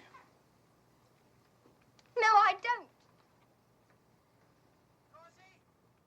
This is the moment when he looks at his wife and doesn't understand who she is, and doesn't understand their relationship. Well, she seems in a way shocked that he's making a stand, and it seems to come oddly at a time when she would rather not. Right, she would rather give up Niles for the peace and quiet, and he will not. And they're both looking at each other for the first time at this point. It's like they never knew each other until that moment. And what do they find out about each other, do you think, then? I mean, where can they go after this? Well, what do they find out about each other? What do they find about themselves? I mean, David suddenly realizes who he is at this point.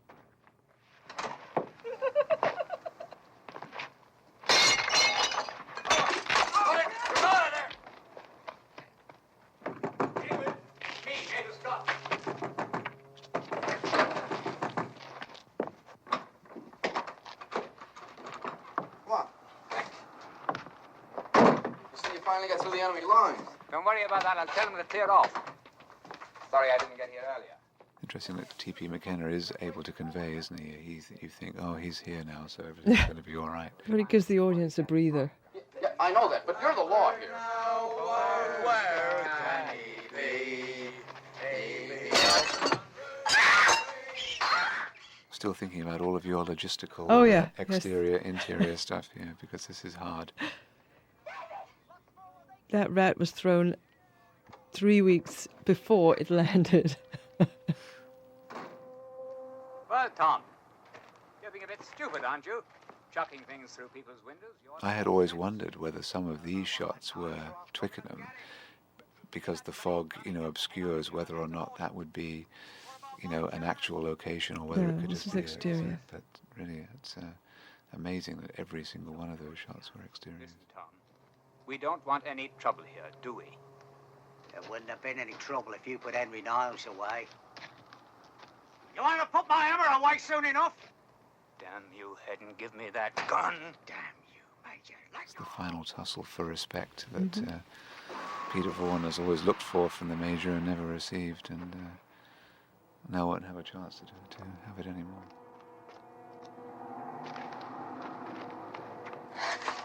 David! Bastard! Bastard! See, Susan and Dustin are looking through a window at nothing. How would those days be structured then, the interiors, when it was just, when it was Dustin and Susan, they would literally be doing all of their stuff by themselves? Correct. You wouldn't have the others even there sort of just banging on the walls outside, anything to make it more. So to all intents and purposes, it's a two-hander play for At this point, those interiors. Yep. It's dead. Get quiet. Go on. I didn't reckon on nobody getting killed, Norman. Oh, well, that's too bad. We're all in it now. Accessories we are. That's the law. Was it shot mostly in sequence or largely out? Well, in sequence from the point of view of, see that rock that came in 3 weeks later. The interior was, but then obviously it was not in sequence because 3 weeks later we shot the exterior. So all of the exteriors were first, I think, weren't they? we went straight down to Cornwall at the beginning of the picture. Like Major Scott?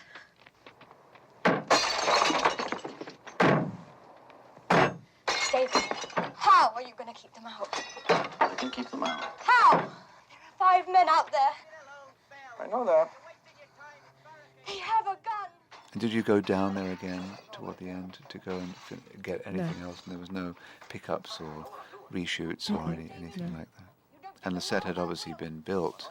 It was being built as we were while we were down there. Yeah. So he would have a good sense of what that interior was going to look like. Oh, absolutely. When you have just the shots of the two of them in the house together, would they do all of their scenes together? Yes. Not in the sequence of the siege itself. God damn you! Move! Move!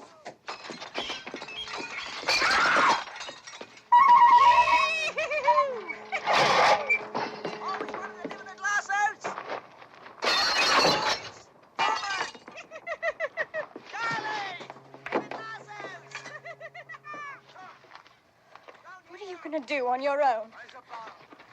Do we have any rope? Huh? I'm talking to you. Do we have any rope? No.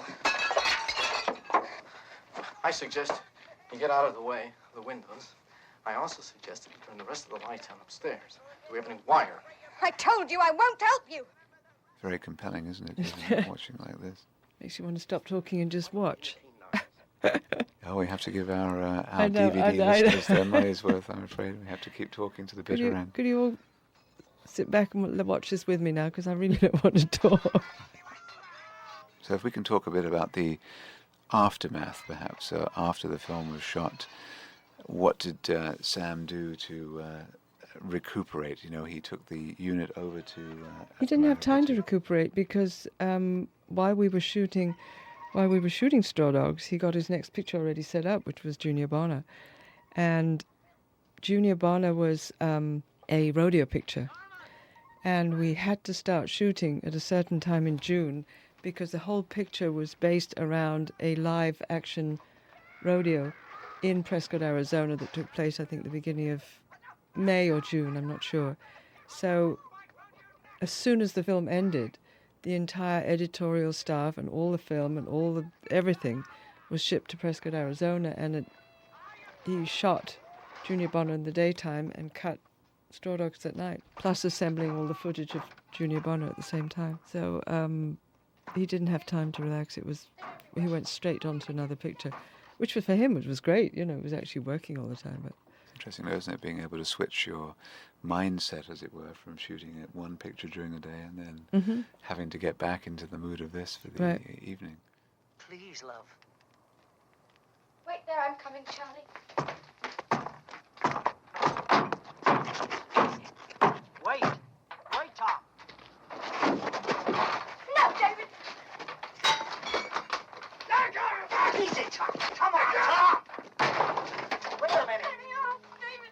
think this was being shown, its initial screenings were in the fall of 71. The San Francisco screening that we had mentioned earlier was, I think, in October or November of 71. 71, was it? And then it must have opened at sort of in December of 71 or January of 72. It wasn't released for Academy possible nominations. I can't believe. I think it had to have been in so, America. Yeah, sure. so it released in December then. Yes, otherwise Fielding Would not have been nominated. Stay there. This, of course, is a difficult scene where he is now acting violently toward her. In fact, doing the same things that Charlie Venner was doing. Got more carriages, Tom? Enough for all of them? Just Niles. Get you through that door. That shot is the poster. With the broken glass. Yes, that was a very good image. Yeah. Better than the rather strange American poster, Right. which was literally a straw dog, which I couldn't quite understand. How did the film get its title? It was always called The Siege of Trench's Farm until Walter Kelly, who's a very close friend of Sam's and associate and worked on many films with him as a writer, as a script supervisor, as a second unit director. He brought him a poem by a Chinese poet called Lao Tzu, which ended and people will, something will seem like straw dogs. And he read it to Sam, and Sam said, that's the title of my film. And it was simple as that. I mean, it's an obscure Chinese poem that Walter read to him one day. It does seem very apt, though, the title, doesn't it? Oh, it does, yeah.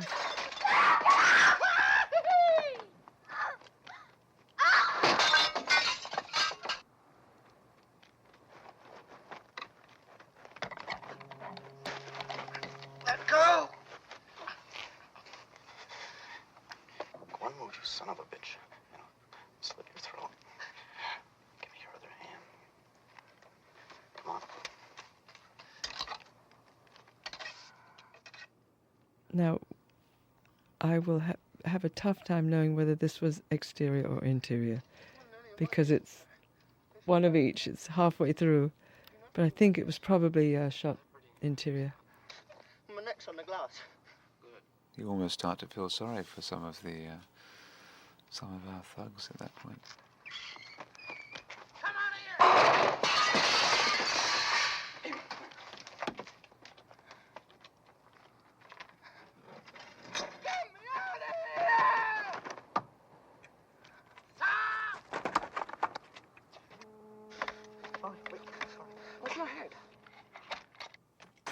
In all of the projects that you worked on with Sam, what do you think was the high point of all that experience? I don't think I can sort of specify one high point, because every film was an incredible experience. I mean, there was a lot of highs and lows. I mean, Sam was not the easiest person to either work with or live with. In fact, it sometimes was torture. But there was a quality in him that kept you from leaving. I mean, I never would have left him. I was always fired. But at the end, it said the reason I left was that I couldn't find any more excuses to people around him that he was working for, to why he wasn't doing things, why it wasn't happening. He had become, by the end of Convoy, he had lost his focus. And I couldn't find any excuse why he wasn't on the set, why he wasn't coming out.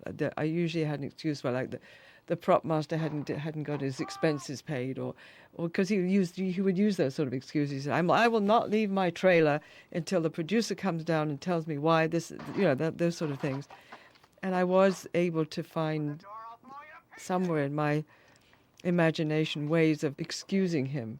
And on Convoy, I ran out of excuses. I couldn't find any reason why he wasn't functioning, and I couldn't stay anymore. But up to that point, every experience with him, every film, had new and interesting and wonderful moments, and I was over and over again respectful of his talent and his art, and I was never disappointed. So highlights, yeah, every film had its own highlights. And you hadn't wanted to particularly go off and do other things during that period? No, I did actually. There was one period which was long enough for me to actually go and work on another film, that in fact was stopped halfway through. And just as the film was stopped, it was actually a Sam Fuller film. I was working for one of the other sort of, so-called greats, and the studio pulled the plug on that film, and I'd been working on it for about 3 months. And funny enough, Sam was talking to Camille Fielding, and he was saying, I really miss Katie, and I wish she would come back, but she's working for somebody else on another film. And Camille said, well, funny enough, the film that she's working on has just had the plug pulled. And he ran to the phone, and I was called back, and that was when I came back on Pat Garrett. But between The Getaway and Pat Garrett and Billy the Kid, my firing was long enough for me to actually do another film in between. So when I say I worked for Sam for 8 years, 7 to 8 years with a little picture in between.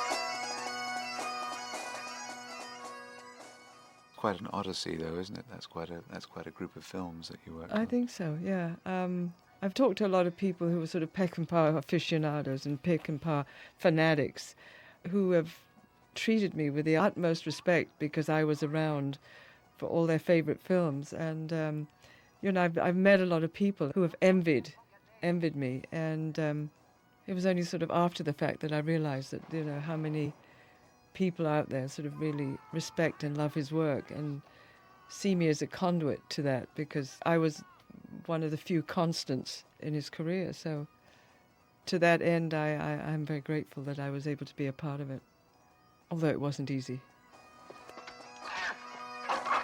You're dead! I'll kill you! Don't come in! You don't come in here.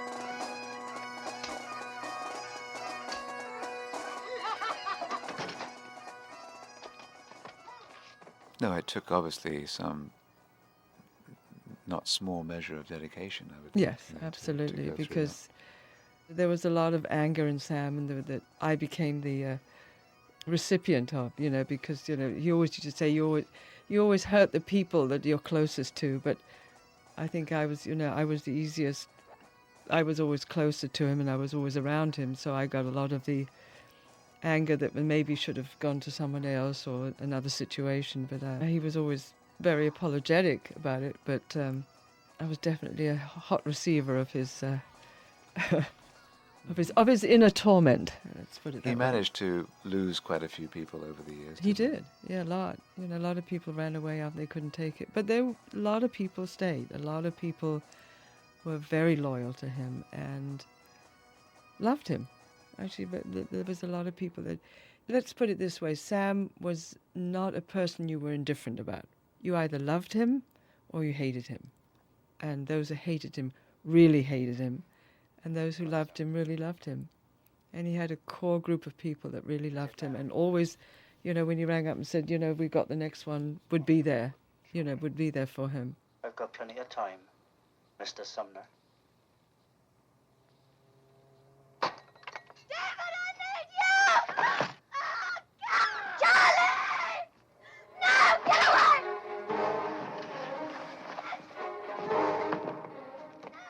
Come to a point where the second almost rape scene again. It's interesting, of course, isn't it, that she calls out for Charlie, right, and not David. At this Which point. is what really sort of blows him away.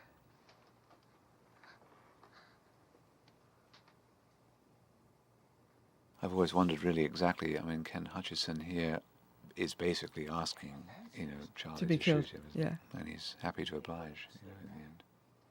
I'll call you when I'm ready.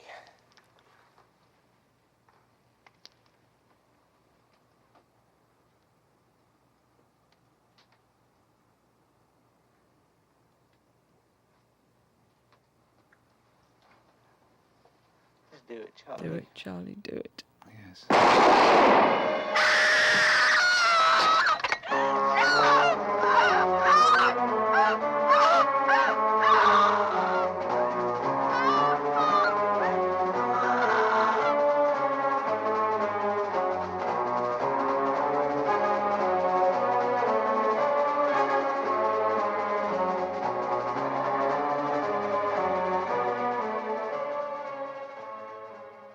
What do you think those principal demons really of Sam's that contributed to his, I hesitate to use the words fall from grace, but that took him, I think, perhaps away from his best work and forced him into a more marginal form of existence? His demons were very deep-rooted and came from a lot of his family problems, but unfortunately a lot of it were to do with his problems with alcohol and eventually his problem with drugs. But I think he needed those props, to function. He functioned well under them in circumstances, but his insecurities led him to go to external things to help him get through the day. He was a very sensitive, very hurt person. I don't know where that hurt came from. I don't think many people did. I mean, I don't think his family could even tell you. His children suffered a lot from his anger and his lack of control. They loved him, but they were scared of him. I know his son was very scared of him, but his son loved him deeply, but didn't understand him, didn't understand the way Sam sometimes reacted to certain things. But when someone has that kind of vulnerability, it attracts people to care about them. And that's why a lot of people cared about Sam, because of his difficulty in coping with things. Where it came from, I've often asked that question, but I think it's very deep-rooted, and he probably wouldn't be able to tell you himself. Jesus. I got them all.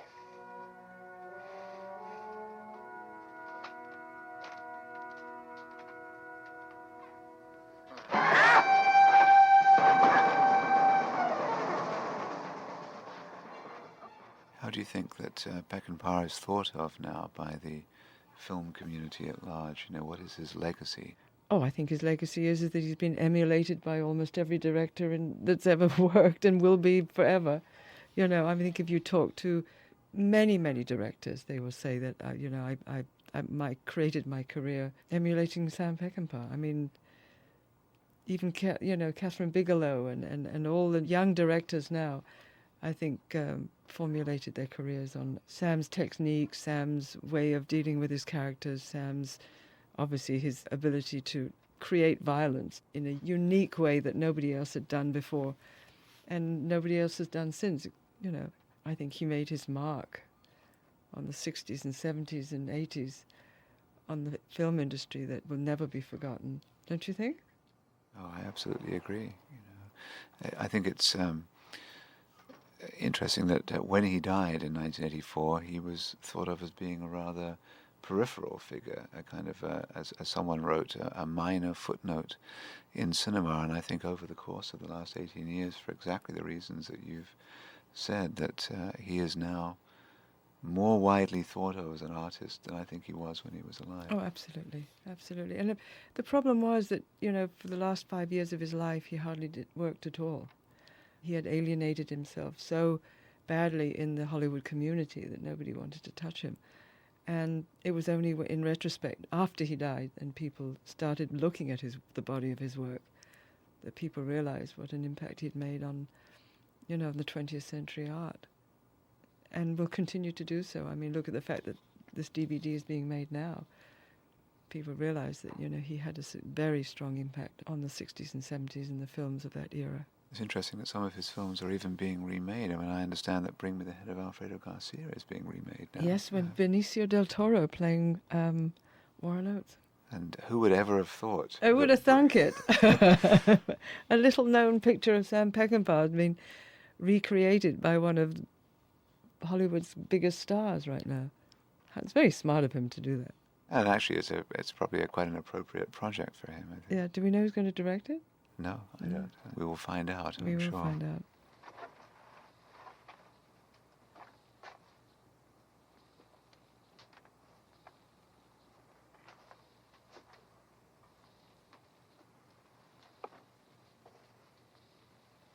You okay?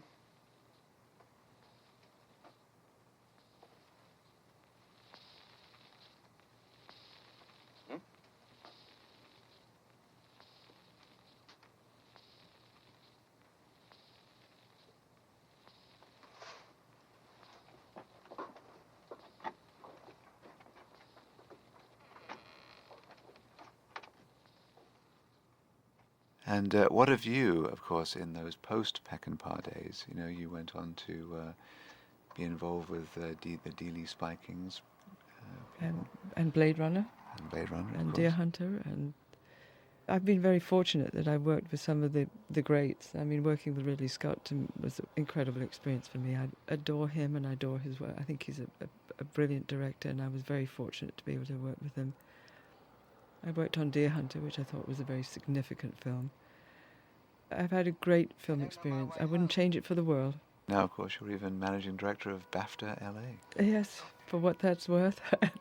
It's very, very hard work, but that's just volunteering. That's not a full-time job. What I'm doing now is totally adverse to what I would ever thought I would be doing. I'm running a homeless shelter, something that I never planned on doing, but it just evolved into a career. I started off as a volunteer and ended up getting so involved with it that it became a career change. I would love to get back into the film business. I miss it terribly. It's a shame that Mr. Peckinpah isn't around to make any good films for you to work Well, with. I don't know how Sam, it's a very interesting question. I don't know how Sam would deal with the way movies have changed, whether he would be up to all the technology that now is required in films.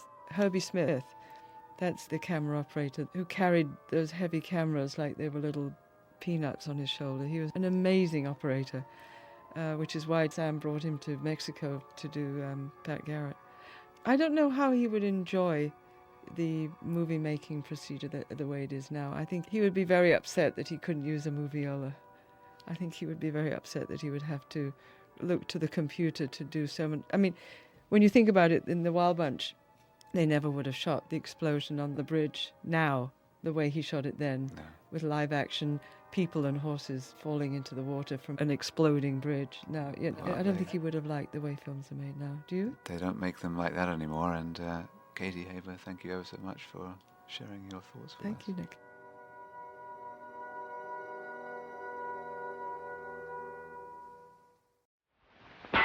Dustin Hoffman, Straw Dogs, rated R.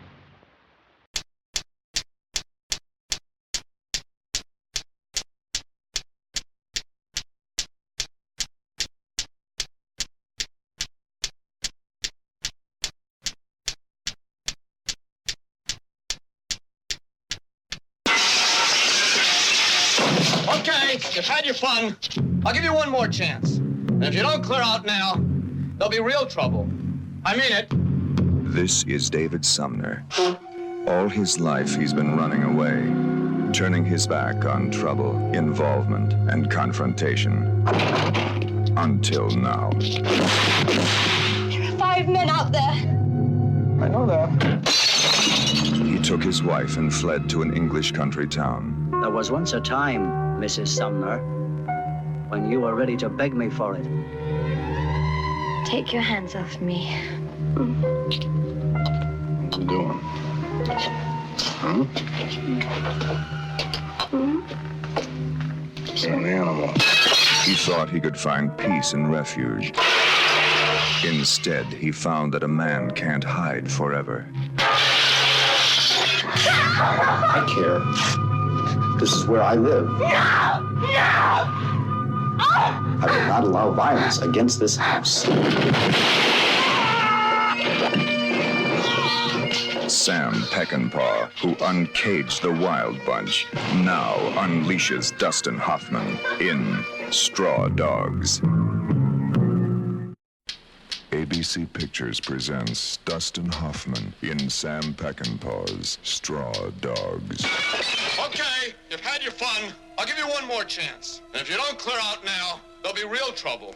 Sam Peckinpah, who uncaged the Wild Bunch, now unleashes Dustin Hoffman in Straw Dogs. Rated R. Under 17, not admitted without parent. I went down for my first meeting with Sam Peckinpah at Twickenham Studios. Now, I'd already shot a movie called Strange Affair with Michael York at Twickenham Studios. It wasn't a foreign place for me. I knew the studio well. I felt very comfortable going there again. I went up to the offices where I'd been many times before. And I went to Sam Peckinpah's office. I there met for the very first time a lady who was to become a lifelong friend of mine called Katie Haber, who was his secretary at the time. And there she was sitting, typing outside and taking phone calls.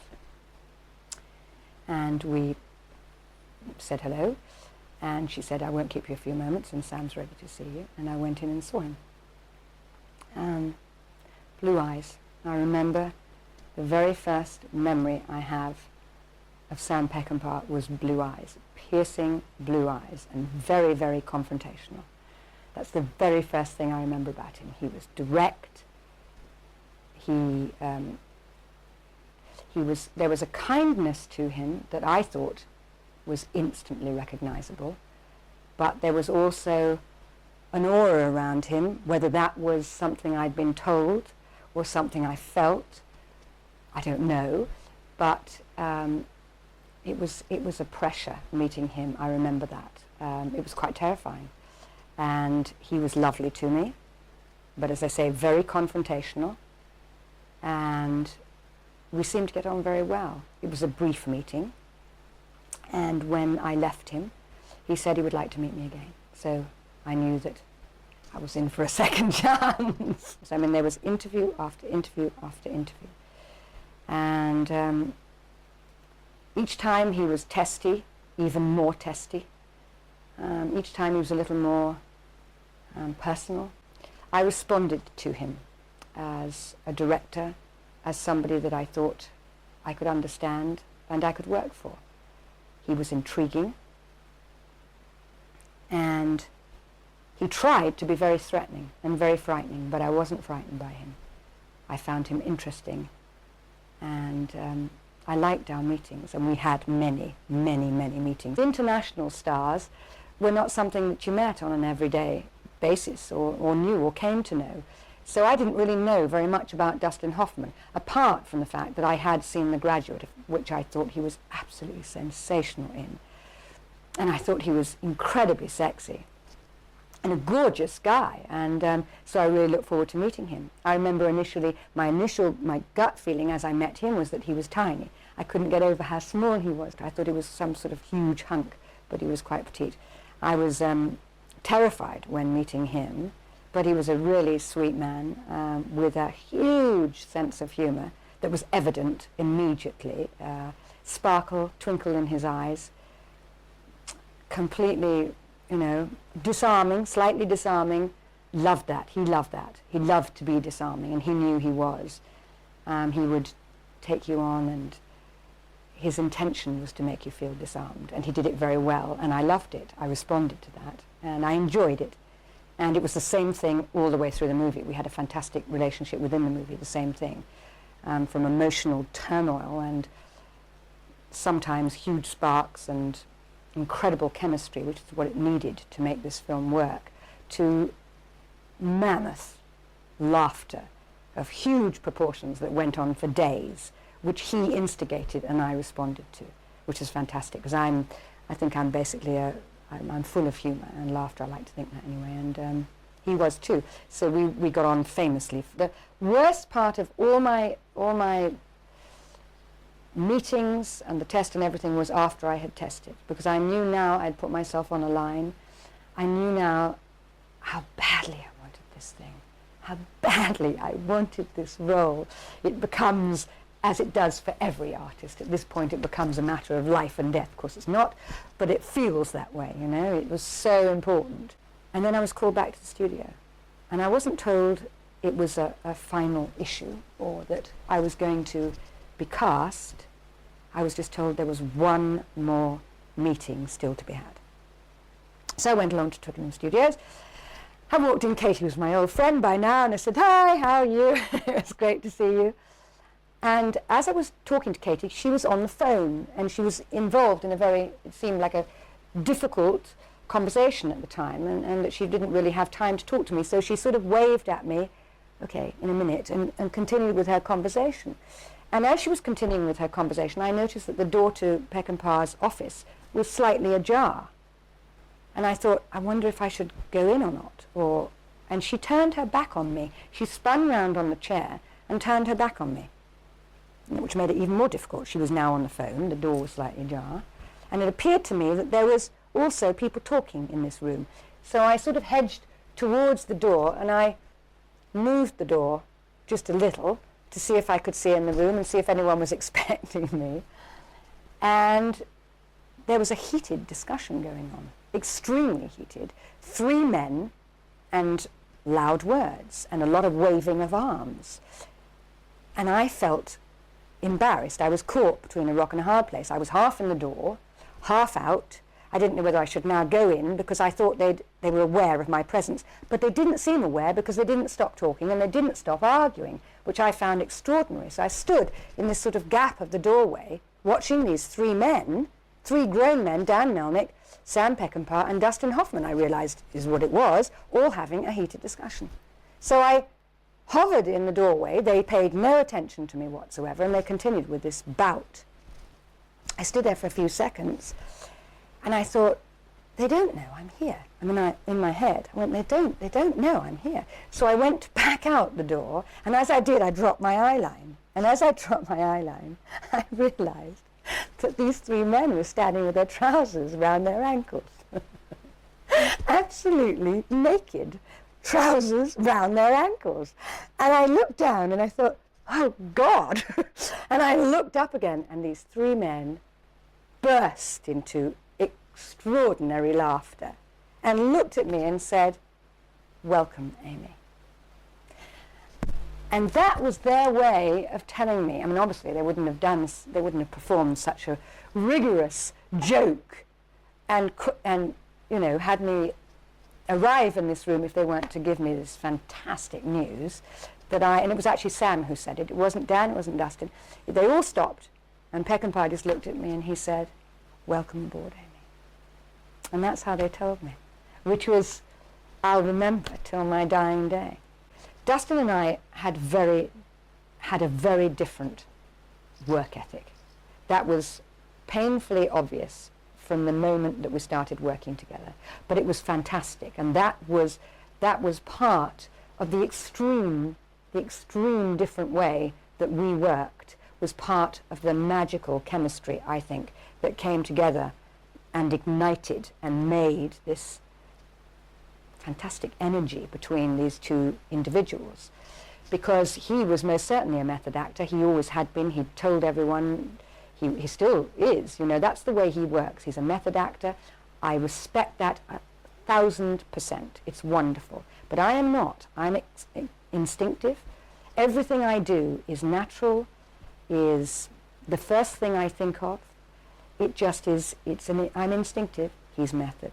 2 totally extreme different ways of working. And that was a major confrontation to begin with he and I, but a wonderful one, as I say, that worked in the chemistry of the film and made, I think, such an energy between the 2 of us and made the sparks fly and made from hilarity to tears to emotion, you know, the extremeness of the way we worked came out in our almost realistic lifestyles with each other on camera, which was great for the film. And I think Peckinpah knew that. He was so smart. He was a genius in his own time. And I think he was so smart that he absolutely would have known that these 2 different human beings would have been such an interesting mesh, and it would have been alive on screen. We got to know how our differences, how special they were, how inventive, how important they were, and how we could trigger each other off to be our best. And Peckinpah then, after the weeks of rehearsal, when we were really working well together, he then made another major decision, which at the time, at 20 years of age, I found a little personal, a little encroaching into my personal space, because I had a boyfriend who loved me very dearly, and I did him too, and we were about to get engaged.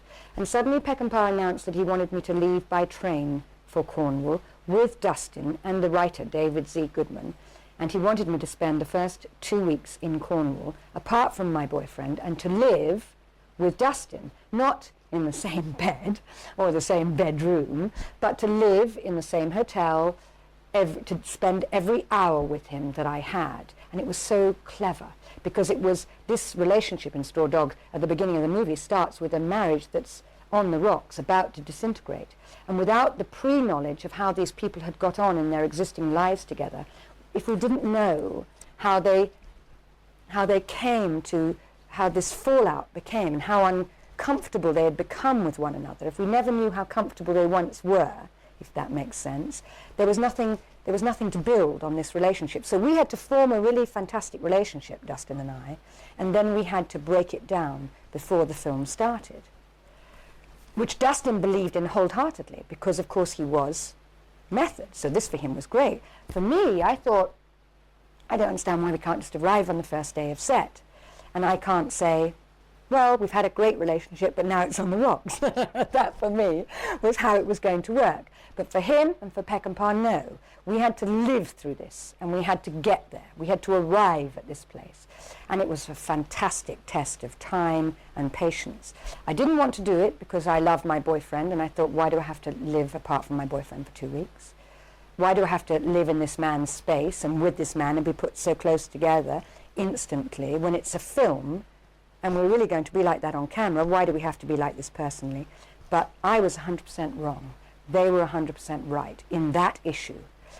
The being together every day, David Z. Goodman following us round everywhere with his little notebook, writing down all our great times, all our humorous times, all our crises, all the things that we pushed buttons in each other to trigger off emotions and to make things happen. You know, when she's taking him on and she's testing him and she's chewing gum and paying no attention to him and she's and doing this.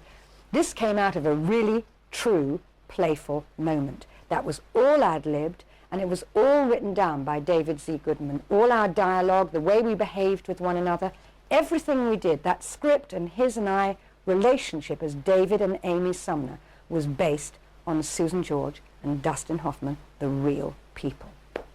So that was how it all came about, and it was a really, really clever notion. Peckinpah created drama all the time. He created it off-set as much as he created it on-set. And that was really, I know, it was ultimately to get the best out of people, but he was so talented, as I said, that I think he second-guessed people all the time, and he wondered if they were so intelligent as he. And in case they weren't, he worked some of his actors into a frenzy, because I think he felt insecure about their capabilities. And so because he was insecure about their capabilities, he pushed them to the limit to make them react and make them spontaneously crazy, because he wanted these crazy people. With me, it didn't work. These are the times, very testy times that we had together, and God knows we had many. And I would just shut down and say, don't push me. You know, I have what you want. I have these emotions inside me. I can deliver everything you want me to deliver. But you don't need to squeeze it out of me, and you certainly don't need to come and put a knife in my stomach to make me bleed. I loved working for him, with him. I felt with him more than for him. I respected him enormously. I have to say that above average, the way he played me nearly all the time was from a very, very quiet point of view. He was very quiet with me. He rarely got in the way with words or demands. When I was on set, he was very, very quiet with me. It was the unspoken word. He understood me, and I understood what he wanted. And that was incredibly important. That's the way we worked. With other actors, he was much more outgoing and much more demonstrative, and he screamed and shouted and said what he wanted. With me, he was very quiet. I think he was resolute in the idea that what I had said earlier, that I will do what I will do, because I hope I'm good enough. A good actress reacts. We react anyway. We react to something. But we react to the emotion of the moment that's in the script. I don't need to react to the director behaving like a loony behind the camera. It's a really long story as to whether I walked off the movie or I didn't. I did, most definitely. Sam would not discuss the specifics with me. He kept skirting around it all the time, and I kept asking Dan Melnick all the time. Somebody has to, at some point, tell me exactly what is required of me so that I can at least have time to go home and think about it and think about what I'm able to do, and if indeed there's anything that I'm not able to do, so that I can discuss with the makers of this movie how to get round anything that I think is too uncomfortable for me. I could never get that answer. Nobody wanted to answer that question until the day the rape scene was literally, excuse the pun, on top of us. And I asked these questions of Sam, and the answer was that he wasn't prepared to give me definition of what he required. I would just have to wing it all on the day, and which I said I'm not prepared to do. I need to know, because I was frightened. I mean, I was obviously frightened. Yes, I'd committed to do this film. I'd read the script through and through and through. I'd gone to all these auditions. I knew what was required in terms of a rape scene, but that's really all it said. It never went into the specifics on paper.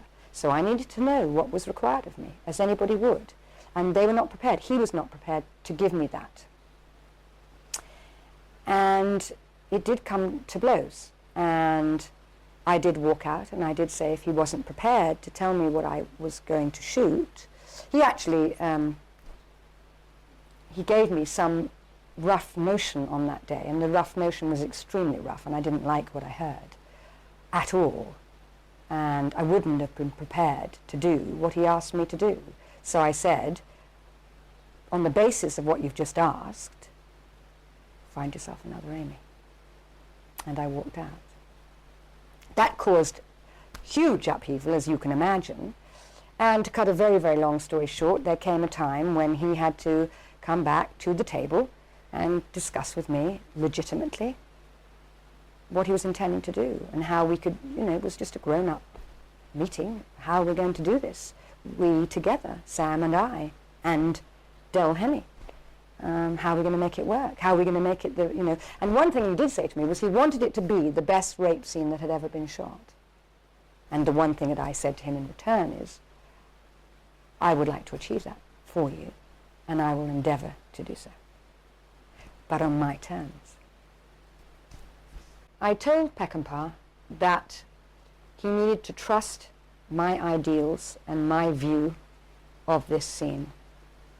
And seeing as I was the actress who was going to be reenacting this situation, he only needed to look at my eyes. And if my eyes didn't convey enough to him of the fear and the threat, then I wouldn't be good enough. So he had to trust that I was able to convey the message that he wanted to convey. And that he had to believe in me.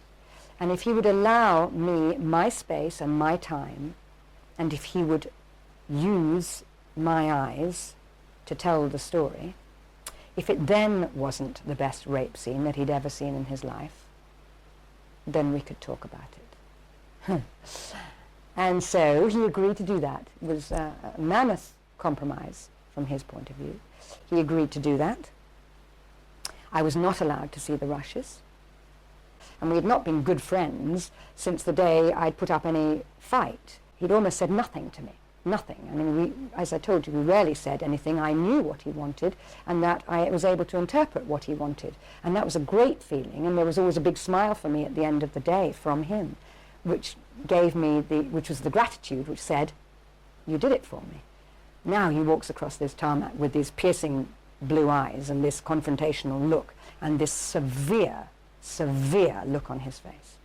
And he walked up to me, and he stood in the courtyard. And he said, put out his hand, and he said, you got it. And that was it. There's always been endless controversy about the undeniable fact that Amy at one point found it pleasurable. That was written into the words and the intention, and I played it. That was the way Sam Peckinpah wished it to be interpreted, and I agreed when I took on the role that I would make that interpretation. And that's what I did. Producers did take a gamble, but within the story, this man, this boy, this had been a young love in her life, and there still was a huge conflict within her mind. You know, her husband clearly wasn't manly enough for her in some aspects. He didn't stick up for her. He didn't protect her. She loved him passionately, it was obvious. But in some ways, he was not the great protector, which is what she was fighting for. And in other ways, Charlie was the great protector. He had been when she had been a young girl. This is how I see it. This is how I interpret it. He had been when she was a young girl, and that had aroused in her enormous sexual feelings for him. It's something that most women, I think, would understand. You are sexually attracted to someone who is powerful. And clearly, David Sumner was lacking in power and commitment and could not act on behalf of his wife, could not stick up for her, could not look after her, did not see that as a strong woman and an interesting and intelligent woman, she at times needed doors opening for her, and she needed help and care. She asked for it once within the script, "I need help, David." He couldn't see that, and he couldn't bring to the table that power in a man. And unfortunately, that's the man she'd chosen to marry. So Charlie, the character of Charlie, was a powerful man, and he was rough and ready, but he protected her. And all of a sudden, she was back with him again for one small moment. It was nasty, it was unkind, and all of a sudden, it became more than that. For her, it became loving and protective. She got lost in the moment, got lost in the man, and her feelings became less than cold. They never realized the controversy of the rape scene until it actually came out. As I say, he was a genius in his own time. There'll never be another Sam. He was a one-off. I hope he's still directing up there, because, you know, there are very few and far between this special individual. He made a great job of this movie. I will always be enormously proud of Straw Dogs. It will never go away. I never want it to go away. People always say to me when they start interviews, it's always brought up, and they always ask me if I mind. How could I mind? It was a turning point in my life, in my career. I became internationally known for it, which is any artist you want to become. You want to sweep across the board. You just don't want to be a star in your own country. You want to move on. So for me, it was fantastic. It has become my middle name. I mean, I know that. But it's great. I love it. I'm proud of it. I always will be. ABC Pictures presents Dustin Hoffman in Sam Peckinpah's Straw Dogs. Okay, you've had your fun. I'll give you one more chance. And if you don't clear out now, there'll be real trouble. I mean it. This is David Sumner. All his life he's been running away, turning his back on trouble, involvement, and confrontation. I never claimed to be one of the involved. He took his wife and fled to an English country town. He thought he could find peace and refuge. There are 5 men out there. I know that. They have a gun. This is where I live. I will not allow violence against this house. Sam Peckinpah, who uncaged the Wild Bunch, now unleashes Dustin Hoffman in Straw Dogs. Rated R. Under 17, not admitted without parent. My company, Town Associates, we'd acquired the book Siege of Trenches Farm, and what I loved about it was the premise and the last sequence, the idea of people without martial arts skills defending their home and turf against the hooligans. And I had worked with Sam Peckinpah before on some television specials that I had done, and asked him if he would. I called and I said, "Would you like to direct this, adapt and direct it?" He wasn't available for adaptation; he was doing something. But I said, "Would you like to direct it?" And he said, "I'd love to, but I should tell you that I'm blacklisted. You may not want to use me." And I said, "It's all the more reason I do want to use you." And I had asked David Z. Goodman, who I had worked with before, to do the adaptation, and then he and Sam did the final shooting polish together, with a big contribution from Dustin. It kind of, I guess it took a while for me to get it set up, because the sine qua non was getting a known actor, and Dustin had only done 1 or 2 pictures before then. The first picture was The Graduate, which made him an overnight star, and it took me a long time. Sam and I met with him in New York, where I was living at the time. Then Sam had to go back to California, and I had countless meetings with Dustin, because he's very careful about what he does. And finally he was persuaded, and we just set off, did a long prep in England, during which time we went crazy finding the right locations. As a matter of fact, Sam and I divided the UK, and I went to one part of the country and he went to the other. Actually, he went as far as Scotland, and he found a location there that he loved, and I flew down to it, but it wasn't practical. And I, meanwhile, came across St. Ives, which I thought was this marvelous small English fishing village, and quaint beyond the word quaint, until I wandered in it the first day and turned a corner, and there was Hepworth sculpture. It turned out there were major international known artists who were living there. But anyway, we scouted it. Sam came down, we found the specific locations, and then actually shot in a little village outside St. Ives called St. Buryan's, which consisted of one street and a few pubs. And that was it. We never had a title we liked. We know we didn't like Caesar Trench's Farm, because nobody knew what Trench's Farm meant or was. And as any time you have to change a title or find a title, it's always horrendous. And finally, I organized a contest among the cast and the crew and anybody who, the waiters in the hotel, saying anybody who can come up with a title, we had some kind of prize for. And actually it was one of the crew, one of Sam's old friends, who came up with the title, which is a quote from Lao Tse, and it has no particular meaning, but it just sounded, it's so ambiguous that you can read anything into it. And it also gave us a real key for the artwork and everything else. And so it's hard to remember that a picture was ever called anything but Straw Dogs. The idea, it was at a time where the dilemma of the lead character, played by Dustin Hoffman, of David, confronting the violence in America after Martin Luther King's assassination and Bobby Kennedy's. It was a time where we all felt so strongly about violence, and it was the opportunity to, while providing excitement and entertainment, to make a statement about, be able to make an anti-violence vehicle was particularly interesting to all of us, particularly to me.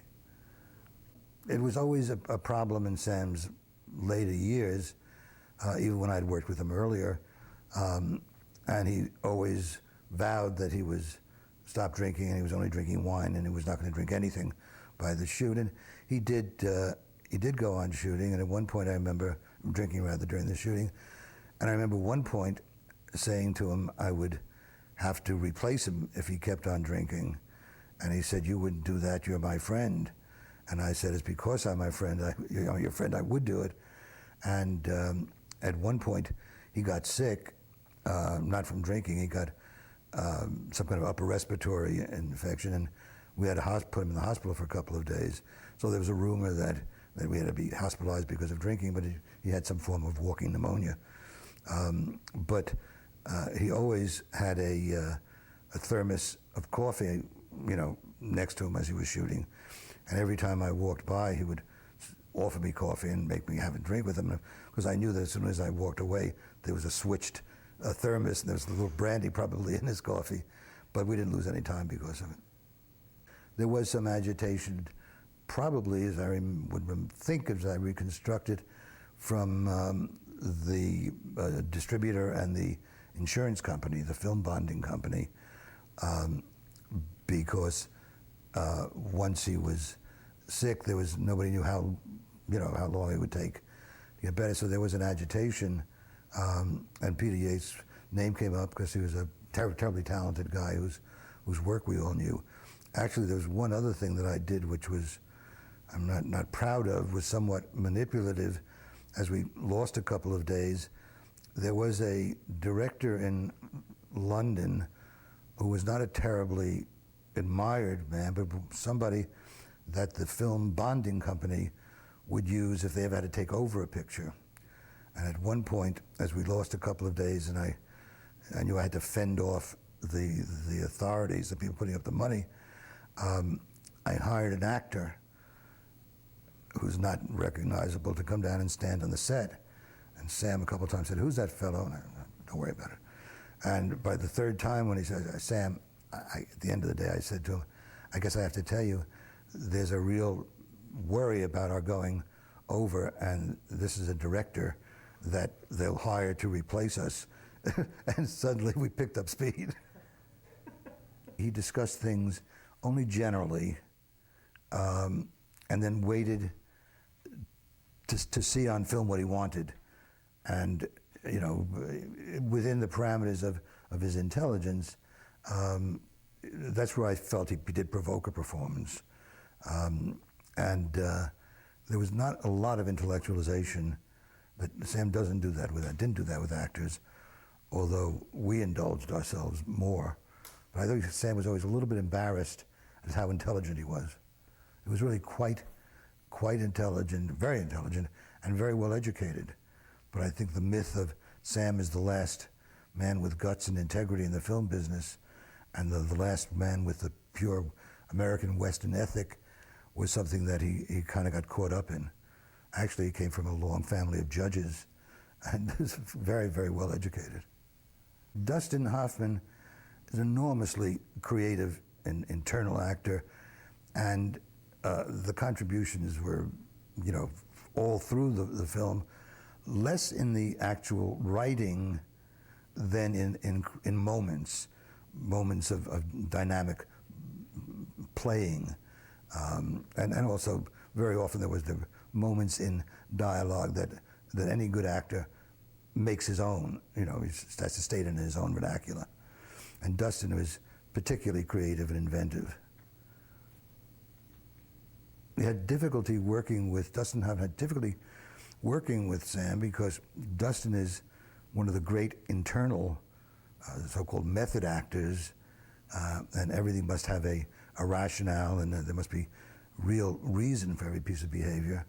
And Sam works very intuitively and is less articulate, and I always felt that Sam, as his directing technique, rather than verbally eliciting a performance, would provoke a performance. And so it took Dustin a while to get used to that way of working, because he was used to discussing everything at length. Finally, everybody found a way to accommodate each other. Actually, the only choice. He was so right for it that I frankly don't know where I would have gone as an alternative. Perhaps Al Pacino, because of a quality of honesty and his size, frankly. But Dustin was somebody who I had admired so and was so anxious to work with that he was the only real choice. What had happened, and I don't know that it was ever planned, because we shot in continuity, the film was shot as the story unfolded, really, and that's not very usual. But in the very beginning, Dustin and Susan George bonded very, very well. They really liked each other very, very much. And as the film went on, and I don't know that it was conscious, I don't know that Sam provoked it, but I know that as their relationship as husband and wife deteriorated in the story, Dustin started relating to Susan George, and Sam started relating to her as the husband was relating to the wife. And at one point, I just thought it was so mean that I remember going and seeing, taking him aside and saying, "You can't do this, this is inhuman." And I think in his most poetic sense, he told me to piss off. He's getting the performance he wants. But I felt very badly that Susan, I think, was victimized by it, although I think it probably contributed to her wonderful performance. The chief censor was a lovely gentleman named Sir John Trevelyan, I believe. And when we had gotten a print close to our release print, I remember going back and standing over the moviola, the film equipment, with Sir John and a man named, I think, Stephen Murphy, who was an associate of his, running the rape scene, those few moments of one sequence, to convince him that what we were looking at, what he was looking at and worried about in the rape scene was rear entry and not sodomy. One is acceptable, sodomy is not. And so that was a very ludicrous scene. And finally, we did get released initially in London and caused enormous controversy. And then I think the film was pulled after that. And I think this is probably going to be the first time it's available to the broad, to the country outside of London. I think anything of worth has to be constantly reevaluated. And the fact that this had been denied its audience for so long makes it even more timely. I'm very, very glad it's happening in the UK. You ask if I envisioned the film when I went to work on it as it ended. In general sense, sure, not the specific moments you can never envision, but the impact and the sequence and the basic story was what I'd hoped it to be. And really working with David Z. Goodman, we kind of forced that to be the story. And then when Sam came aboard, he and David worked on the actual dialogue polish and all of that. So it was very much what I hoped it to be and exceeded my wildest expectation. I was and am very proud of it. People have commented and asked about Sam's violence and have accused it of being almost pornographic. I would disagree, and I would probably say that pornography is in the eye of the beholder. I think to the degree that it's so powerful, so viscerally affecting, people have made that comment, but I think it's balderdash. Whatever balderdash is. I think it's nonsense. The one thing, other than the title, that hadn't been resolved before we actually started shooting were the very last moments in the film. And it was, in retrospect, quite wonderful and stimulating, because whenever there was any downtime, Sam and I, and then Sam Dustin and I, and Sam and David Goodman, the writer, and I would discuss alternative endings, not changing the substance at all, really the very last moment. And actually, it came, I'd love to say that we all had a creative flash, but it was actually while Sam was shooting the last moments of the film, where Dustin Hoffman drives off with Susan George and David Warner in the car, and David Warner said, and it was to be originally the last line in the film, "I don't know my way home," and Dustin ad-libbed, "Neither do I." And the moment we all heard it, we knew that we had a powerful last beat. But there was no substantial, no substantive deviation from what we'd always conceived.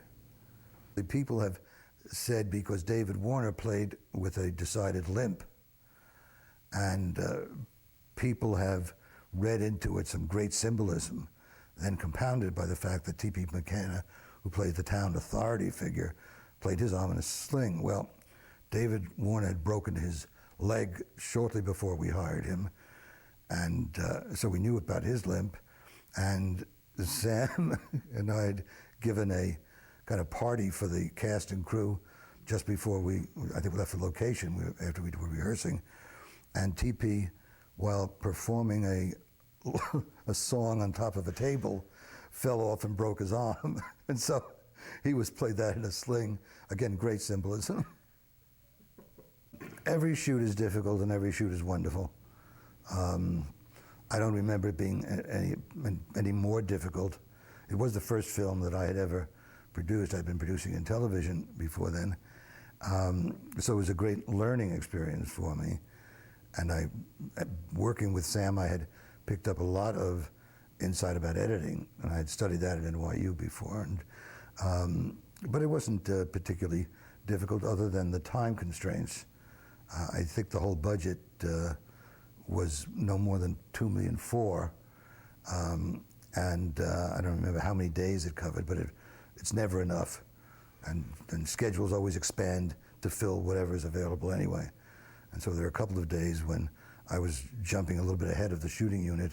I remember once, in one location, working with a pitchfork to clear the manure out of our next pigsty location and cow pen location. But it wasn't particularly difficult, except we were all living in this railroad hotel, and it was very cold and dank. And I think there were about 3 electric fires in the hotel, which we all huddled around at night.